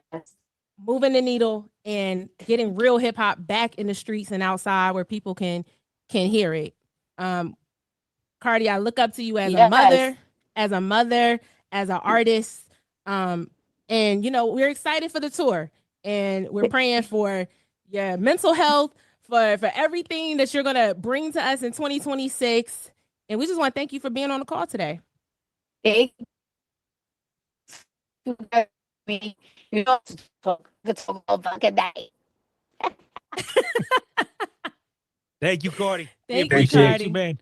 Thank Many you, guys. saludos to you, Thank man. you. Blessings to you. Good Thank luck with you the guys baby. so Thank you, much. y'all. Blessing. Shouts to Quantum Leap, of course. What's the deal on that one, Quantum? Man, that was Chip Fu with Yeah. We got an EP that's dropping soon. So all the veterans are jumping back out, man. So everybody wants in. Good stuff. Big ups to everybody, man. I know we had one of our bigger recipient or participants today. I see everybody dropping their emails in the chat and everything like that. And we thank everybody for being, professional and whatever, you know what I'm saying? Like we having some, different tiers of artists and things like that. So we do apologize if, the question didn't get asked or whatever the case may be. But, these artists are giving us their time to do this as well. And this is just a reminder, man, we do this every Wednesday. We've been doing it every Wednesday for 5 years plus. So don't just come on and be a groupie because there's a big star here. Come on every week and check out new music. And if you got music to celebrate yourself, bring it to the table. You know what I'm saying? This don't have to be just because you want to try to catch a little internet moment and talk to your favorite star, whatever the case may be. You know what I'm saying? We here every Wednesday. And if you haven't done so, make sure you sign up at Digiwaxx.com. This is all what it is, man. It's all networking with dope DJs all around the way on here. And if my brother did tap back in, Heard, he did have some info regarding some DJ digital marketing. Heard, you was able to get back in here, brother? Yeah, I'm here. What's going on, everybody? What up, Big Heard? Big Ace was cracking. Man, over here working, man. Working. And like always, how's everybody doing? I see you have now branded the Heard as Heard Atlanta. We doing Heard regions now? Well, we doing Heard I regions? got shirts made for every city. So every city I'm in. That's what I'm talking about. I'm in Atlanta. We got Heard Cali. We got Heard Cali. Man, I got Heard Dago, Heard, Oakland, Heard Frisco. I love it. I love it. Well, congratulations to you, bro. Much props on all your success in developing the Heard brand. But I know you said you wanted to speak a little bit on some DJ digital marketing for the crew. So I'm gonna let you have the floor. So I'm in digital marketing, right? So I am the guy that's sitting at the computer doing these Spotify campaigns and YouTube campaigns and TikTok campaigns. And one thing that I do still stress to the artists, even when I'm doing these campaigns, is, man, we got to get the record to the DJs. The question I always get from artists and their managers is, well, man, why we need to get the record going in the club when no one's Shazamming the record in the club? No one's pulling out their phone to Shazam the record in the club. And it just doesn't seem like servicing the record, like Cardi said, to service the record, which I call the traditional way, getting it to the DJs and letting DJs do what they do.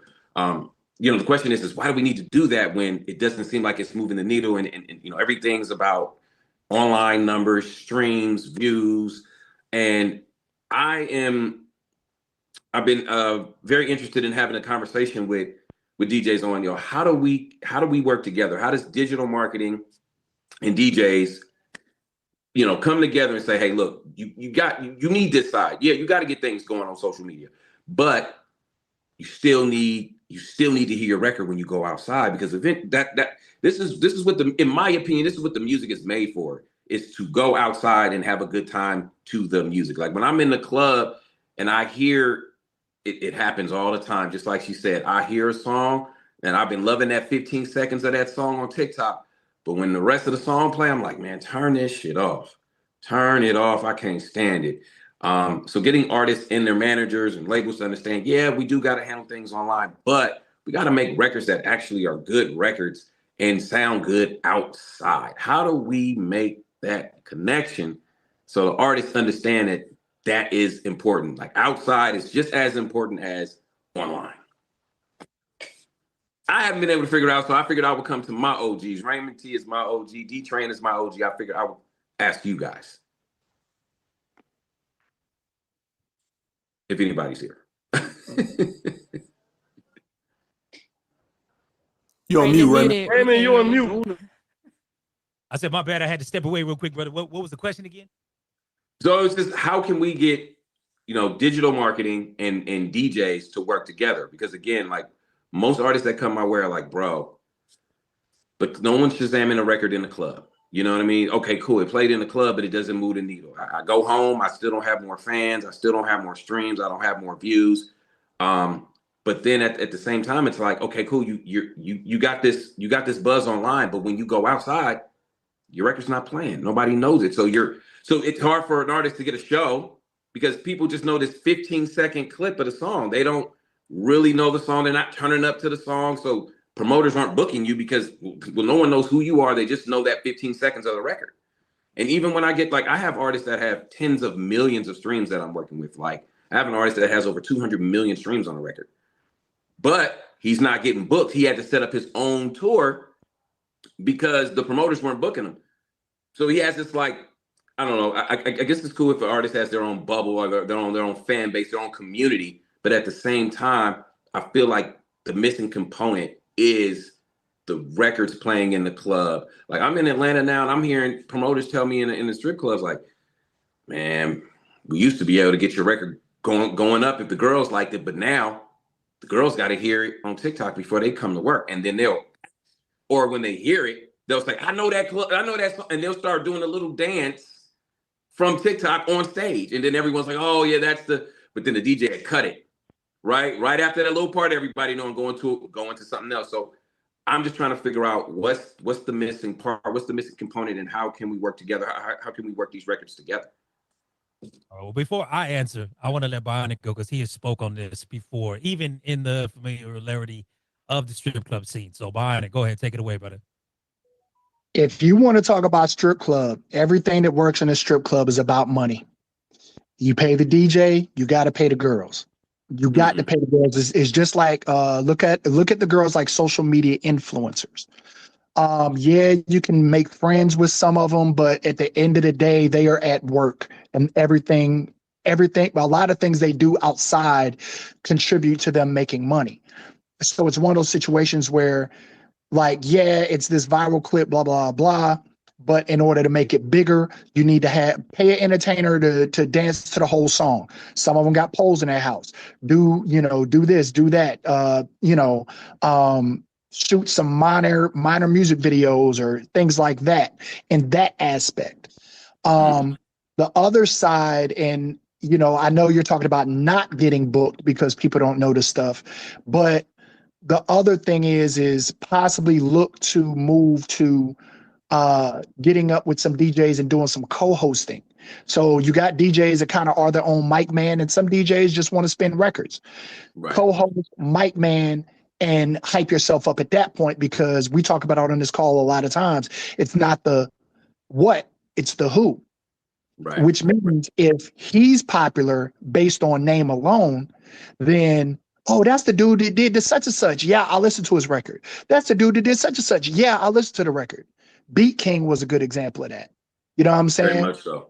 So, and understand that the game is constantly evolving and constantly moving, but you have to look at the club DJs can only do what they can do and play it. And if people only know 20 seconds of it, it's not on a DJ to make them like it. They're doing their job by playing it, but if the crowd dies, they got to keep the crowd rocking. Absolutely. And it doesn't matter how much money you pay that DJ, unless we're talking millions, and they'll shut the fuck up and play that shit. But right. but at the end of the day, they're not willing to risk their reputations on playing this record to look out for this guy. Right. It has to develop. If you're getting all these streams and all these other things, you have to look at continuing to viral market in other aspects and in other ways. Hell, do the hanging microphone performance thing. Right. You know what I'm saying? Do like a jacking for beats type thing. So you have your song with the part that everybody knows, flip the beat to another popular record, a Jeezy record, a Drake record, a Cardi record, or somebody else's record, and rap to it with your song, like a jacking for beats type thing. Right. Do your what's them joints called? Do your freestyles, which are already pre-written, but act like you freestyle and do these things, set these things up. All of it is bit by bit helping the artist gain notoriety, because again, if they're just hearing the song, they're not putting a face to it. And in this day and age, Britney said it to Cardi. The reason why people love you is because you let us into your life. Right. So you can't just say, "Oh, I got this song." Hell, I messed with Raymond yesterday. The same nigga that does that Flex song, Flex Fun, is fucking the nigga that did the Cupid Shuffle. I had no clue of that shit I either. had no clue. I didn't know either. that either. Did anybody else know that? either. Did anybody else know that? Yes. Yeah, that's my brother. I mean, that's your brother, but if it's not, would you have known? Well, I'm from New Orleans, so I would have New known Orleans, because he's from Louisiana. So I didn't know that. He just telling me right now. I see. That's what I'm saying. I have plenty of records that I work like that, to where, you know, the song is known, but the artist isn't. But again, I always tell artists that comes down to content. Like, I paid attention to Cardi's rollout.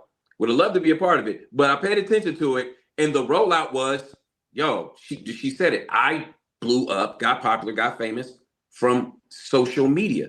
Now, don't get it twisted. She was on Love and Hip Hop, and she had a huge personality. And I knew when I saw her on Love and Hip Hop, like, yo, she's funny. And so they took that and ran with it, which was the smartest thing in the world. But again, she said, I blew up offline. So it seems like Raymond, I was moving around with Caitlin Morrell, right? We're in LA at the Empire Party. And Clayton Williams told me, hey, man, everywhere I go, I see you guys, which is great. But I know it's very expensive just off flights, rental cars, and hotels.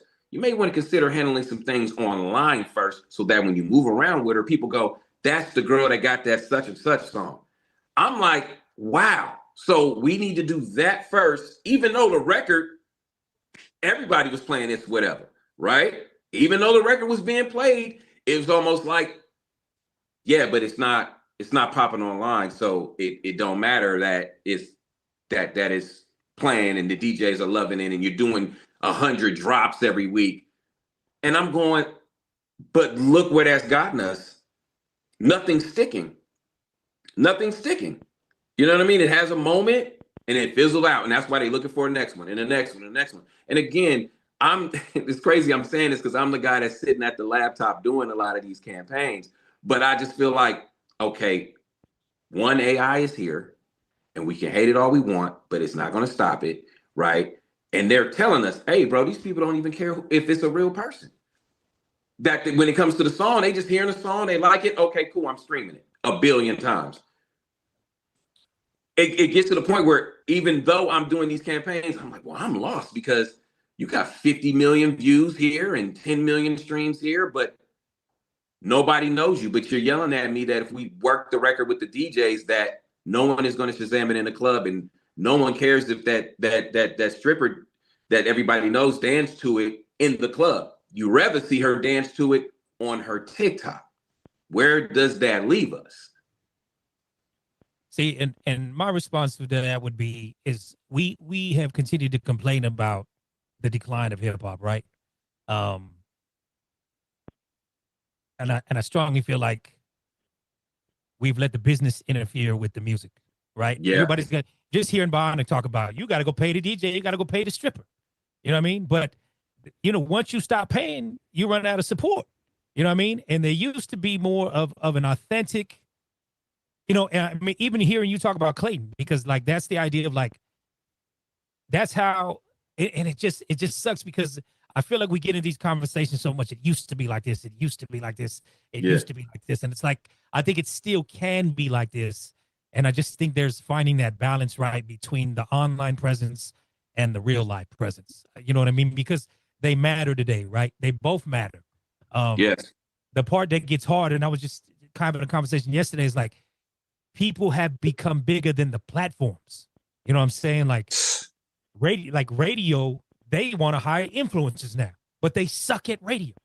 You know what I'm saying? But because they got a following, it's like, we want you to be the afternoon host because you got a big following. But then it's like, okay, but they're bigger than the platform. You know what I mean? So like, some people are like, oh man, they're on the radio now. And then somebody goes to that station and they like, all these songs suck. I don't care if that person's there or not. I don't want to fucking be here. You know what I mean? Like we had Natalie Nunn on recently, and she talked about a little scenario she ran into with Kai Cenat. He wanted her to come on her platform, and he was trying to stress, look, I got all these followers. You can come on. And she was like, no, you got to pay us. And they end up having beef because she was like, no, we have our own followers. You know what I mean? We're going to be helping your show out too. You know what I'm saying? And I don't know where I'm really going with this, but I just think like there's the balance today of online presence and real life presence. And I feel like, because I'm already hearing 2026, like where we're at right now, again, still coming out the phase of the pandemic. Keep in mind, it's only 2025. You know what I mean? Pandemic ended 2023, if we will, even 2024. So we got trained real quick over the past 4 years to be all in our screens. But people are getting screened out. Now with even this stuff of AI, like I'm hearing more people say, I don't even really look at so because I don't know what's fucking real no more. You know what I mean? I don't know if that's an AI skit or if that, you know what I mean, or if the AI songs are like, people are like, so, but where you know it's real is when I go out and I see Herd and I'm able to dap him up. Herd, what's good, brother? Like that's real. You know what I'm saying? So I still feel, especially as we're watching like quote unquote real hip hop come back and real lyricists, and you know, and I know this is just in the spectrum of hip hop, but you know, I'm still a big believer, and I will always be a believer in guerrilla marketing. Like it never ever stops. You know what I mean? And it's just it might take longer now. Like I think that's the other flip side to it too, Herd, is, you know, because we've got so much into the instantaneous turnaround, we want it all to happen now. But you know, it's like, okay, but if you really stuck to the sauce of, okay, well, I'm gonna go fuck with these DJs for 6 months, and let's just see if that works. You know what I'm saying? We go pop out, maybe visit 3-4 DJs in a month, and we're like, damn, nothing worked. You know what I'm saying? I brought it up earlier with Leon Thomas. That song Mud has been out for a year and change. It just hit the top 10 in Billboard Top 100. We quit on records too soon. Yes, sir. You know what I'm saying? You know what I mean? So, you know, there's still something behind of just, and again, it sucks because it's got to be budget, right? Got to go pad pockets. You know what I mean? Even if that means, yeah, we're going to go buy a DJ, slide him 100, blah, blah, blah, blah, blah, you know, whatever. But it's just like, that's nothing different though. That's always been the game. You know what I mean? So yeah, I just think it's a little bit more about patience. It definitely, even Cardi talked about it today. You know, there's been so much emphasis on these playlists. She took it back to the roots of, she went and did radio interviews. She popped out at the different record store locations. You know what I mean? Sold physical copies. Brilliant. You know what I'm saying? And granted, she's Cardi B. She's got millions and millions and millions. That was my of, point. Like Yep. people are gonna pop out for that. But as the independent artist, listen, I just still think you got to stick to the grind, and you know it's not an overnight thing. So yeah, I'm trying to work with this artist named Connor Price now. You ever heard of him? Say it again. Connor Price. I don't. You ever heard of him? No. Connor Price has 9 million monthly listeners on Spotify. Right. Tour is sold completely out. And again, no radio. There's a few artists like that. There's LaRussell, right? There's no radio, but they have their fan base. Russ been doing that forever. Yep. You know what I mean? Yeah. There's no radio. And, you know, Connor's thing all came from TikTok. All of it came from TikTok. And I'm going, but bro, I think it's time to do radio. Like, I think it's time to, because I never hear your music when I'm outside. And his camp is just like, but nobody cares about outside anymore, except for the few people that are outside. And then when they're outside, they're on their phones. Like, they're not dancing. We're going to festivals just to show I'm at the festival. Ha ha, I'm here and you're not. You're not even there to see your favorite artist perform. So, bro, there's conversations about AI artists having tours. How is that? I don't even know. As I'm saying, I don't even know how that's supposed to play out. I'm not gonna go watch some hologram of an AI artist Because they're going. Did y'all see Timbaland show up? Timbaland showed up with the model of his AI artist the other day to some shit. Like, so what was it? A robot? No, it was a girl. I guess the visual model. So she's the Milli Vanilli. Yeah, she's the visual model. Yeah. Okay. She's Vanilli. Yeah. Yes. And I'm going. They're Real telling. quick. My bad. I'm sorry. I just wanted to say, just bouncing off what he said. That might be our special guest for next week. My bad, Hurt. I just wanted to say. What up, CL? What up? What up? I just want to say Hey. that real quick because we've been having this Timbaland conversation going on. I don't know. I think Raymond put me on to his first AI album in the summertime, which was dope. And I think he's gonna pull up next week. So just give everybody FYI. That would be amazing. That's super dope. It's to the point like Yeah. Let me get in real quick. My bad. Like it's to the point where it's like they're telling me, hey, these shows are going to be more about experiences. You know what I mean? Like they're going to be more about experiences than actually coming and seeing the artist. It's come have an experience to the music that you love. And that's going to be the next way. These are like the meetings that I'm in, and I'm going, and they're showing me how they're designing the shows. And I'm going, oh my gosh.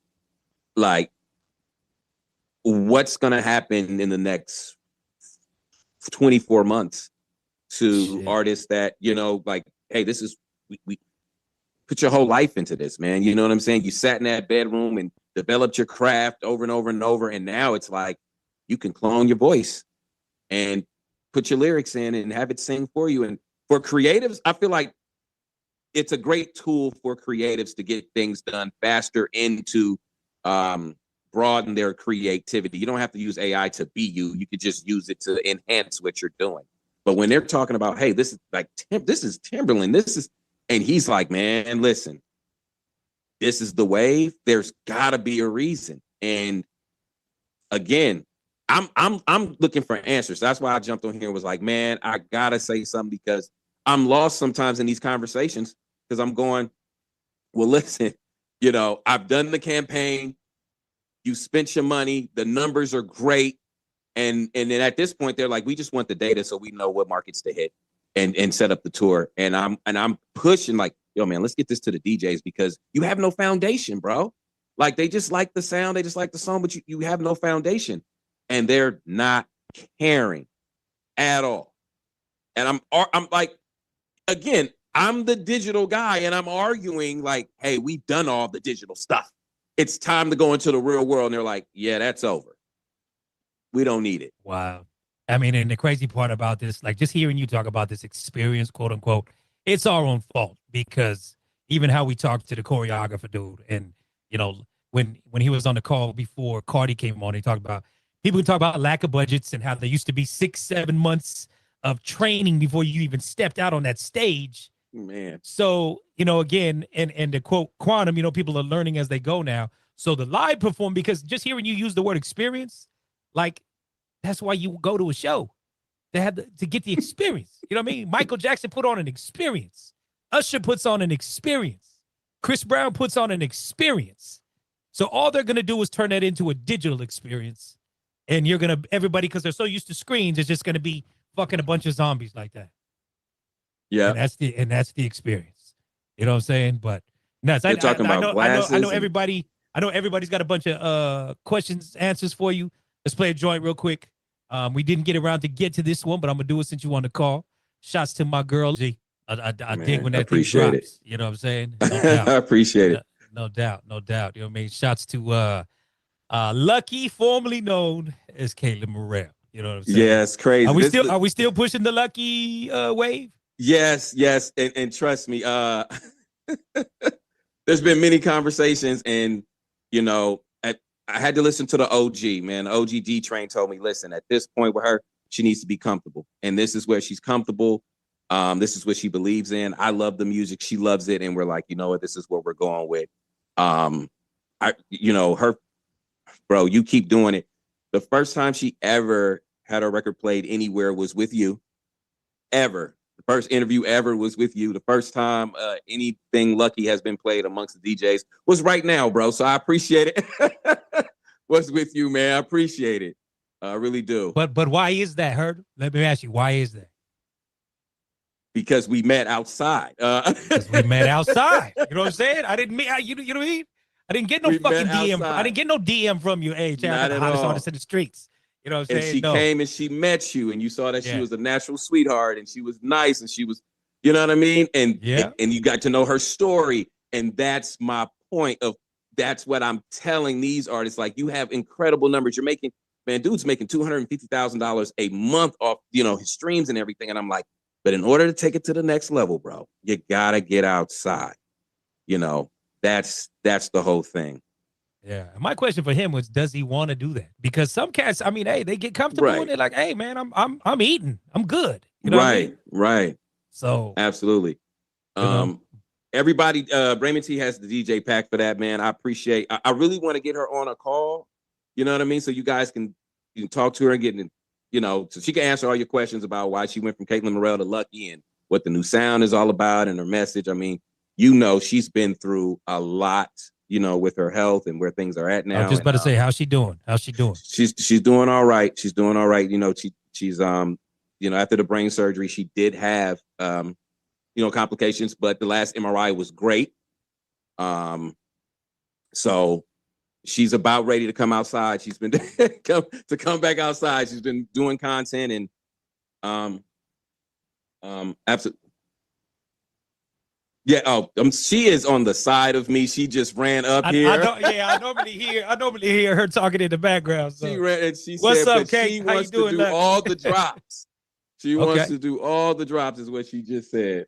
So, all right, no doubt. Well, we'll get you all the DJ. DJs. We'll get you all the DJs, and she can do the drops for sure. So, Miss Queen B, thank you for being patient, love. My fellow Scorpio sister, you still there?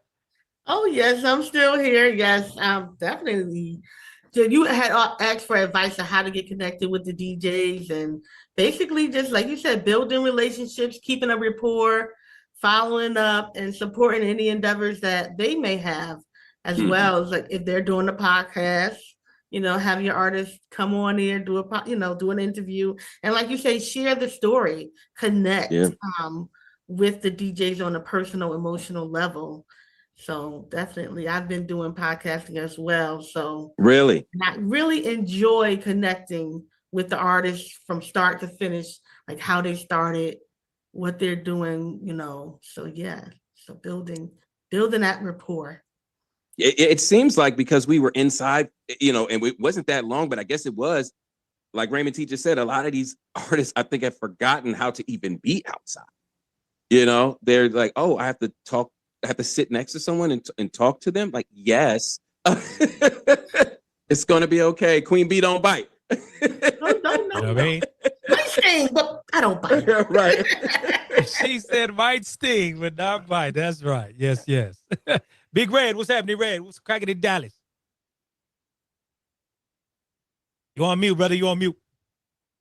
Hey, what's going on? Hey, I just like I said, I'm piggybacking behind what you was asking earlier about what you can actually do marketing wise. And I had this idea for one of my artists. I was like, man, that there's concerts that happen in your neighborhood or happen in your city, and there's this thing called a sound stage, and you can make a sound stage if you talk to the venue. So if you talk to the venue, people come, and perform outside concerts, right?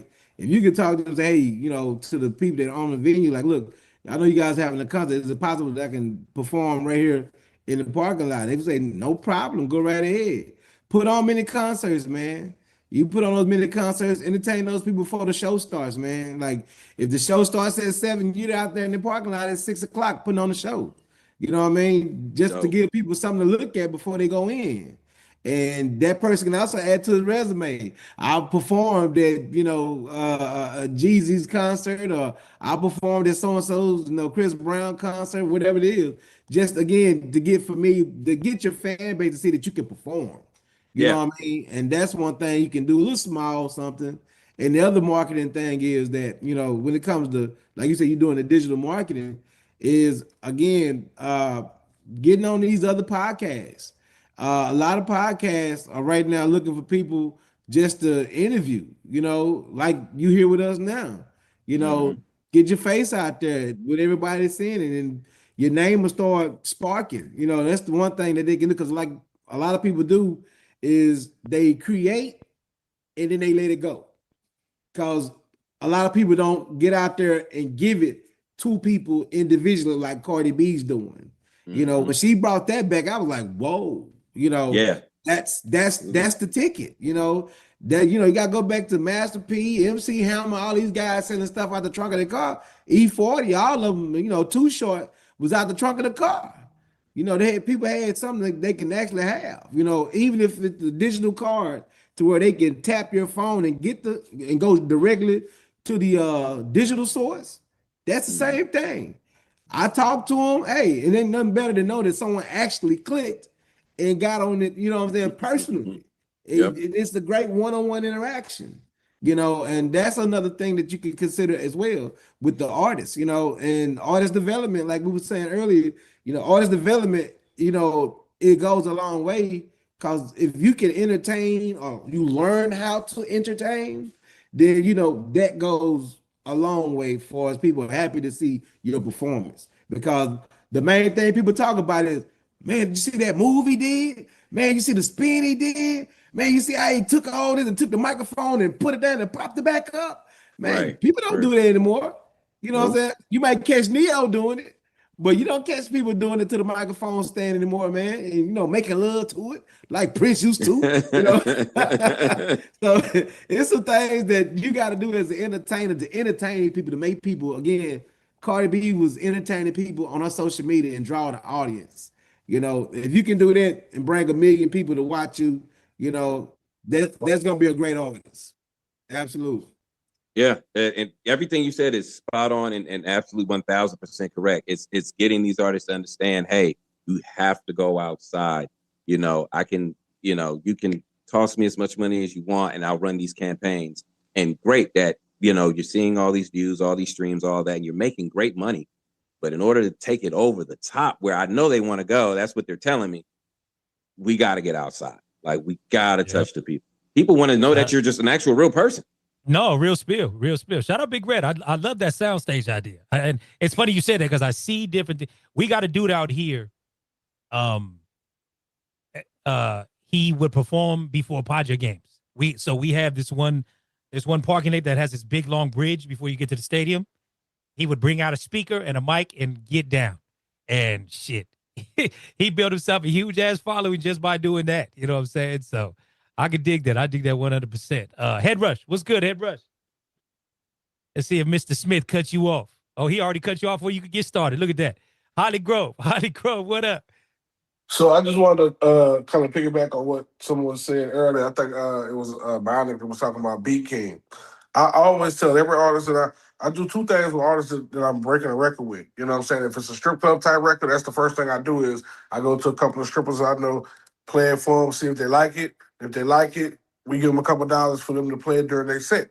And what that does is if you have a girl that works at two different strip clubs that plays it in her set and she goes on stage 2-3 times. Sometimes these girls go on stage 2, 3, 4 times in a night. You hear me? So if people are hearing that song in the strip club 4 times, the other girls gonna hear it and start resonating with them. The other thing is what my boy Beat King did. You know what I'm saying? Go and tap in with these DJs. Have them, you can start off just in your region. You know what I'm saying? Like go in your city. If you're sitting out a big city, then go in your region. Tapping in with DJs and going to support what they got is very crucial. And then fucking with DJs when you don't have a record going. so that it showed it like, okay, well, you a human too. You know what I mean? You just not an opportunist trying to fuck with me because you got a record going. You know what I'm saying? And that's why a lot of, the DJ Chose, the B Kings, there's a couple other artists, Subtweet Sean out of New Orleans that does the bounce shit. It's a lot of artists that when they tapped in with DJs and got so good with the DJs that every time they drop something, it's damn near automatic spin because they done built up this reputation with the DJs. And I think that's very important. I tell all my artists I fuck with, man, get cool with as many DJs as you can. I'm not saying be best friends with the motherfuckers, you know what I mean? But just grab, get a rapport with them. You know what I mean? That'll help you go a whole lot of way. It's maybe 10, maybe 15 artists that are independent or independent that they send me a record right now. I'm playing it, no question asked. Big ups. I love that idea, even just not being opportunistic, right? Step out on a night when the dude just having a set. You know what I'm saying? It ain't got to be about, can you play my record? Here, come here. I'm going to get you a drink, Jake. Head Rush, we got it working? We back in action? Yeah, I should be good now. But no, that's what I was going to say the same shit Holly Grove was saying. Come holler at me when it ain't about me pushing your song. You know what I'm saying? Hit me up and be like, bro, how you doing? What's up? What's been going on? How about them Bears, even if they lost? You see what I'm saying? Build a relationship, build that rapport. Another thing is like I said earlier, artists forget about the part where you come outside and you build a relationship. If you ain't got no ecosystem in your own hometown, then you probably ain't gonna be able to build too much or nothing outside. You feel what I'm saying? You gotta have foundation. You know what I'm saying? If you don't build your career, if you build your career on saying like you do your houses, it's gonna crumble. You see what I'm saying? So you gotta have foundation to build off of, to build that network. And as far as like why they not Shazamming music, it's because it's not a part of taking pictures and hashtagging, bro. That's why they not Shazamming music. Because if it's gonna interrupt me putting this interaction out that I'm doing something better than the people that's watching me, then it don't have no merit. And that's why they not Shazamming songs. Another thing is like I put in the chat. Anybody know who the artist is that sang the song Touchdown to Cause Hell? Came out in 2021? How about this? Dun dun Bow, dun bow, bow. dun dun bow. Yeah. No, that bow, bow, bow, bow, bow, bow. What's the name of the artist? HG for president. HG for president. Holly Grove know that because he down there. But guaranteed, had he not said nothing, nobody, we'd be sitting here Googling who this dude was. Only Nobody reason I knew knows that because who I his touched the campaign. That's the only reason I knew. You see what I'm saying? Nobody really knows that brother's face or his name, but they know his song. You see what I'm saying? And that's the killer part about music nowadays. When the Isley Brothers came on back in the day, we knew who they were. The only person from back in the day we didn't know who he was until like 3-4 years ago was Bobby Caldwell. Everybody thought he was black until they found out he was white. You see what I'm I saying? don't know, man. My mom tells a story Bionic, about I'm not talking about you. nigga. Anyway, Man, you my mom exempt, tells a sorry. story. We exempt. My mom tells the story. The first time she heard Barry White, she was like, damn. Then she saw him. She's like, who the fuck this big fat greasy nigga on my TV? Greasy, exactly. Come on, man. It's like when you like the brother said earlier, what do we have after an artist puts out a song, but they don't have their face card value is trash. You got a hit song with no face. So now when you go to perform it, they're gonna be like, oh, you doing that song from such and such. Oh, that's your song. I didn't hear this part of the song.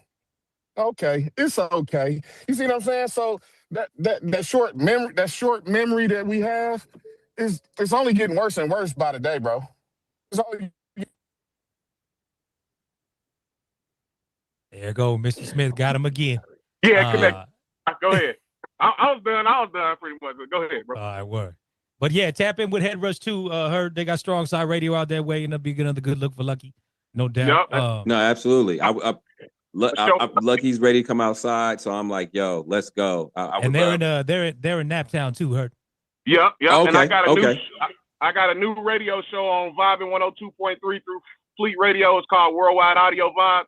So that song will definitely land perfect with what I got going on because I'm trying to change it up. You know what I'm saying?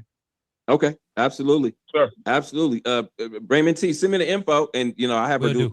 She'll do the drop ASAP, and let's set something up. Will do. What's up, Miss Brittany Cherry, my sis? How my sis doing over there today? Great job today, by the way. Great job today with Cardi. Thank you. I think I want to just add something that nobody has said to the conversation, and it's about young folks.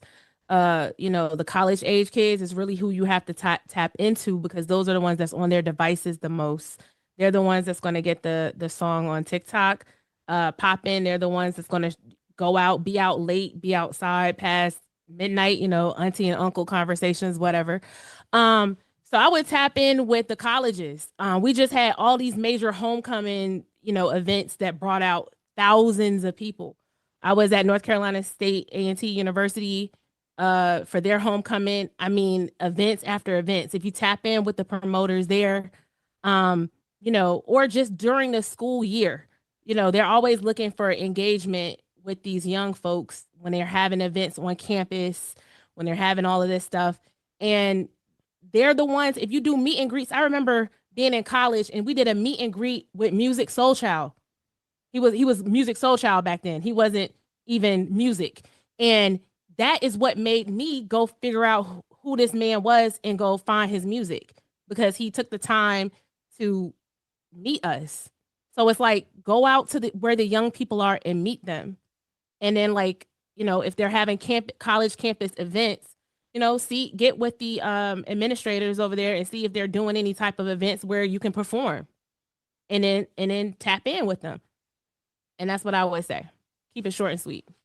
Yeah, I think a lot of people sleep on college campuses, man. Cause shit, I mean, again, that's a scenario again for, that group of fandom and listeners that grow with the artists as well, right? Because they barely get into their adulthood, whatever, you know what I mean? So you got to touch them. I mean, I know to this day, still got people that I didn't go to college, but I was on college campuses. I tell you that. But the college campus is the hub for music, because that's when that is all of them are going outside every day of the week. They're going to the club, they're doing kickbacks, they're doing all of this. My father started off in college radio. So I think that there's an untapped resource there. And if you tap in with that also gets the local radio stations involved, because a lot of times the local radio stations, they're out there too. The local radio station DJs, they're out there too. So I would just say that's a good resource. I want to kind of just piggyback real quick, and I want to emphasize on black colleges. That's a heavy piggyback. Black colleges, HBCUs, because a lot of the PWIs won't be as receptive. I thought that was inferred. I mean, you got to put it out there HBCUs. sometimes. You got to put it out there sometime, But yeah, the HBCUs, because we're more receptive. Just like I always tell a story about when I was, I think it was like my third year at TSU. No, it was my fourth year. YG coming out, you know what I'm saying? And this is Tooted and Booted YG. This ain't the YG that we know, you know what I'm saying? And it's just cool to see him and his progression. Him and a bunch of other artists. Like, it's a bunch of artists that I saw at TSU early in their career, because BET experience to bring them through, or the whatever. Like, ESPN even has a black college tour that they're doing now. So it just tells you that if ESPN doing it, y'all should be doing it too. Hey, Holly Grove, I'm not going to disagree with that. Definitely, because if your market is black, stay black. But at the same time, don't put a cap on your money, because some of the HBCUs, tend to not think ahead of the curve. Some of them tend to not have an understanding of certain shit and will turn their back, whereas some of these white schools, and I'm not talking about like your top tier, like D1 Power 5 conference schools, but some of the lower tier white schools have disposable income for things like this to actually get your artists paid as well. And they're willing to take these chances and opportunities because they want to be down. They just can't figure out how. Diana, can I ask you a question? Like IU. I fuck with that. The song that Raymond T played for my artist, to be honest, I didn't think the urban market would be receptive to it. That was one of the things that I was like, I don't know how they're going to react to this, because it's not R&B. It's up tempo. We're dancing, it's damn near EDM. And I was like, being in Vegas for 22 years, we only had one hip hop club, which is Dre's. Everything else is EDM, house music, and you don't see a lot of us in those clubs. Which just closed, by the way, right? Didn't Dre's just close? Yeah, Dre's nightclub just closed. They're just going to do the after hours. So again, right? They could, because it's all about Calvin Harris, Steve Aoki, David Guetta, in that market, and especially with that sound. So I was wondering, like, hey, will they? Because I only see one artist that's kind of in that lane that's urban, and that's Pink Pantheress. And is she considered urban? Yeah, I don't know if she considered urban. You know what I mean? She pop, Here's if anything. Yeah, here's what's hilarious about you asking me. I've always said that we as a people tend to kind of curve what we listen to. We're not a monolith by no means. We listen to everything. We listen to everything, but then there's multiple times where we kind of have bypassed certain things. And one of my favorite, I'm not going to say he's my favorite artist, but he's my favorite artist to reference, is Jason Derulo. I don't know a single black person that listens to fucking Jason Derulo why this nigga got so much money and fame, right? But at the same time, I've never heard anybody call Jason Derulo a sellout either. And so essentially, ain't he international? Ain't he like any foreign originally? He like from France or some shit like that? Like, What? Yeah, Rock, yeah, you ain't never heard of Jason Derulo? No, we heard of him. No, but right? Isn't he foreign? Isn't he from the Netherlands or France or something? Huh? That I don't know. Yeah, I don't think he's from the States. I mean, he's from Florida, but he's Haitian Creole. Okay. There we go. Okay. And so that's the way we wanted to go with Lucky. It literally, that's every time we have a meeting, it's, hey, listen, where is Jason Derulo? What is who's tapping into him, or maybe even a Doja Cat? We went to a Doja Cat show. It was everybody. It was Black, it was Latin, it was Asian, it was Filipino, it was everybody there. And that's kind of what we're trying to do with her now with the new sound. I wanted to ask Miss Cherry, do you believe that demographic that you spoke of is listening to the radio? I think now that you've broken it down to me and given me more information, because I was going to ask you about analytics. Do you have the data that shows who is tapping in with the music? Because that is the pathway to outside. So I mentioned homecoming, right? Black homecoming. So that's probably not her lane. Her lane is probably going to be the white schools. I mean, because if the demographic is going to listen to EDM, party, house type music, you want to push her there, and you want to push her to their events. And also, I think another tool you can tap into is collaboration, because the thing with AI is that they haven't figured out how to get these AI models to collaborate with each other. If you've been paying attention, they haven't figured out how to get two AIs together on a track and get them to be playing off of each other's energy. So if you have artists that you work with together, you can build a bridge so where their fan base can cross, and make it something that's can be enjoyed by more people. So I think that you have to really look at the data and then have the data drive you to where you need to be. I would look into festivals, EDM type festivals, music festivals. There's going to be a lot of layoffs coming. I'm going somewhere with this plane. There's going to be a lot of layoffs coming, right? A lot of people are going to be out of work. They're going to be out of their job. So they're going to be looking to replace a lot of stuff in their life. Dopamine. They're going to be, they've been going outside maybe to get their spirits up. You got to reach people where they can not spend all their money, but maybe an event that's not going to cost a whole lot of money, but the cost ratio is going to be like, okay, well, you get new fans, even though you don't get the artist paid as much as they normally would. So they got to be willing to take a little bit of a pay cut to get to the people who can afford to see them, right? So I'll give an example. Doechii, Grammy Award winning Doechii, was here in Charlotte, and they screwed her over. By the time that she went on stage to perform in Charlotte, her tickets was going for $8. This is Doechii. So what happened? Promotion did something wonky. She didn't get paid right. Like, it was raining, it was cold, it was last minute. But because she's a professional, she did what she had to do and she showed up. So sometimes when working with these artists, you got to explain that you may not be able to get the bag right now, but what you're going to get in return is going to be all of these new fans, all of these people who are going to follow you on socials, all of these people are going to enjoy your music. So it's a little bit of a trade-off there. Okay. Thank you. I appreciate that. Gracie Grace, thank you for being so patient there, love. Are you at work today, love? You still there? Yes, I'm still here, but unfortunately, I'm driving now. So I was gonna show my face, but now I'm driving. So I just wanted to tap in, and because I am outside, and so what I've noticed with a lot of this, a lot of artists, I know you guys might laugh at me. We actually just had Jeremiah in on one of the um spot in DC, and I didn't know who his face until I heard his song.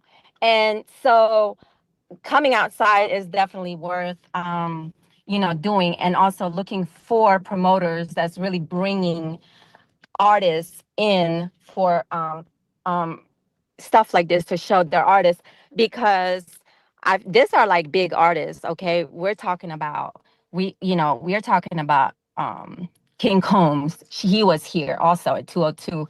And then also what's her name, Rolly. I mean, those are big artists. If they're bringing in those artists, and a lot of people really don't know their faces yet and their names, and we just heard their song, their music, it's like it makes so much sense. So that's number one thing, is like looking for one of the biggest promoter that you might have in your city, uh that's bringing in artists, such as this. And then also, if the artist is really not that big yet, these are big artists that's having a hard time, keeping their relationship towards, their fan base and stuff, because like everyone is saying that it changes so much, you know what I'm saying? And so also there's a lot of like events that goes on all over. Like I just did one, I was just involved at DASA Summit in New York City. There's like a whole week thing, just even making a appearance in this events. And that will also come to like a lot with DJs having what do you call it, relationships with DJs that knows events like this is happening. And then those also work as well, because it's a lot of the events that I'm going to with all this stuff is a lot of upcoming brand new artists, that's young artists, and also young fans that's in those events. So those also work, because it doesn't even hurt to even perform and do a quick showcase in those events, if you're really concentrating on letting the artists be well known, you know what I'm saying, and also marketing themselves and getting to know different artists, and then in different locations, basically. So those things pretty much work. The most important thing with that is connecting with the DJs, and the DJs know who the correct promoters, and the way they're doing it, especially with the strippers as well, because that's one thing that we have issues here in the DC area. I played an upcoming artist one time, and I was the one that was coming on after like the starter DJ. And then the first thing I put on was a upcoming artist that's already big. And they're like, because he's not like a big artist, of course the strippers coming in and they don't know who it was. It's pretty difficult to do that. So that's why, as Bionic said earlier, what a lot of the promoters right now, they are, they're connected to strippers that they would bring in, and some artists, we are doing showcase, which we do all the time here, and I'm sure they do all over. The artists will get connected to either the dancers right then. Hey, I have all this, change. Can you, do this dance, whatever, or while I'm performing, those things will also always, kind of like hype up the crowd. And then as soon as, the artist finish, everybody's coming to him, getting information, what's your Instagram, and kind of like that's basically works, and being Right on. outside. Yeah. No, I mean, outside is the underlying. The mere fact that you didn't know who Jeremiah was, I mean, Don't kill me. I didn't know his gotta face. be out. No. It's all good. Trust me, it's happened to me before. Where I'm like, oh shit, you know what I mean? Like, there's been times I got to look at my phone and say, oh yeah, that is them. You know what I'm saying? Like whatever. Yes. But I know CO got a special guest out there soon. We're gonna play a record to rock something real quick. They starting to get their little content carnival going out there, but hopefully some good info for you heard, and definitely connect with people here with some other avenues and platforms to check out. That was a Busta Rhymes tribute to song Magic. You know what I mean? Super dope. I think on that note, we may wrap this thing up. We thank also, everybody. before you do that, Okay, let's go. Rest in peace to Peace of Freestyle Fellowship. I don't care if people don't know who that is on this call. Go do your homework. Style Originators. Again, rest in peace to Peace, man. He passed last week. Freestyle Fellowship. I did see that. What's the do we know the timeline for the drop of the new De La Soul? No, they have a time yet. Probably after next week when that Big L drops. Yeah, right. Okay. Yeah, I wanted to say. I know they mentioned November. November. Okay. Yes, but not a date. There's not an actual date, but they'll probably start giving the date once that Big L kind of loosens up. How y'all doing out there, Steve? Getting ready to get this content carnival going or what? Yeah. It's moving and grooving. Getting crazy. Everybody's getting dressed up or whatever the case is. You doing the Halloween theme thing. So shout out to everybody in the house. We saw, what did we see? A butterfly or a fairy? Who was that? Yeah. Fairy. That's Illy. Illy's Corner. She's incredible hostess. She's rocking, getting set up. We got a butterfly here. You got a couple people that look like they've been locked up. We got shout out to the Rough Riders. They all up in the building today. Rough Rider Radio joined in. Danger. What's it supposed to be? Rick James? Oh, man. The man. I don't know. I don't know who he is. It's a lot of craziness, but it's dope. It's dope. So, but yo, I thought today was amazing, man. Shout out to you. Shout out to Brittany. Shout out to everybody who joined in and supported us, man. Shout out to TJ Rack. Pulled up. And, yo, man, we've been fighting and doing it every week, as you know. And I thought today it was well deserved, and it was one of the dopest things because Cardi was awesome. She was just real. We did our thing collectively. So shout out to everybody who's involved. Really dope, and support them. We can say this. Yeah. The only thing New Music Wednesday Live New York is missing is Brittany.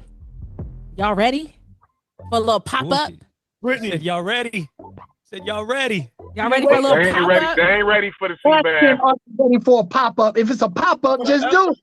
Oh, wait. You know what? Yeah, don't let him do you like that. Don't let him do your The card. crazy thing is, like, we was taking it down, y'all. We was chilling. We was taking it down. We was getting ready to end the call. Okay, you hear right? Raymond And T they got had the to- music. He got the music, the music bed. You know what I mean? That's it. I'm just giving us our outro beat. You know what I mean? For real. Like, we was chilling. We was on some chill shit. Here y'all come. You know what I'm saying? Dang. Let him do you like that. Dang, y'all ain't got paid in a while or something. What's going on? Hold on. Wait, hold on. Raymond. We bring that beat in real slow again. Bring that beat in real slow. All right. hold on. Let me start it over for you. Yeah, start it over. Bring that beat in real slow. Okay. All right. Like I was saying, New Music Wednesday Live New York is I done lost my video. It's all good. Lost your video. I'm about to pop up on y'all. Just get ready. Brittany, when you go, let me know. I'll come pop up with you. Let's pop up. Double the Let's trouble. pop up. Come on now, Hey. we waiting. And we gotta get another city. I don't know who's gonna be another city, but we can do this anywhere. Let's do it. We got it. We're going on tour, yo. We're going on tour. Come to DC. We're going on tour. We're worldwide. But Britt, listening to Cardi B vulnerable gave me a different level of respect for her. They're making us shut down over here in New York. So All right, I'm gonna get All over. right, we out, everybody. Be safe. out. Listen, be safe for Halloween. Good night. It's gonna be a crazy weekend. Y'all be good. Keep breaking records. Pop that booty for me. Good night. Pop that booty for the auntie. You know what I'm saying? One time. Do the cat daddy for y'all old ones. with the gray in your goatee and your beard. I Do the cat got daddy. you. I got you. Shots All fired. I got it. I Cat accept it. daddies. Bless up, everybody. Everybody be safe. Have a nice Halloween if you out there trick-or-treating with your kiddies. You know what I'm saying? Stash some Kit Kats for me. Those are my favorites. Let me get them. Happy birthday, Raymond. Hey, Happy thank you. I birthday. appreciate it. Yes, thank you. I will be on D&D starting Friday. So Well, I'm gonna text you on Wait a minute. Thursday night. Yo, happy birthday, Raymond T. Word. Happy my brother, birthday. yes. Scorpio gang. Happy Scorpio birthday, gang. Raymond. Yeah, I Happy appreciate you. birthday. Earth Day. Happy birthday, bro. Let's Yes, go. sir. 77 babies up. You know what I'm saying? One time. Yes, 77. All right, y'all. All right, y'all. Bless up, see. Hey.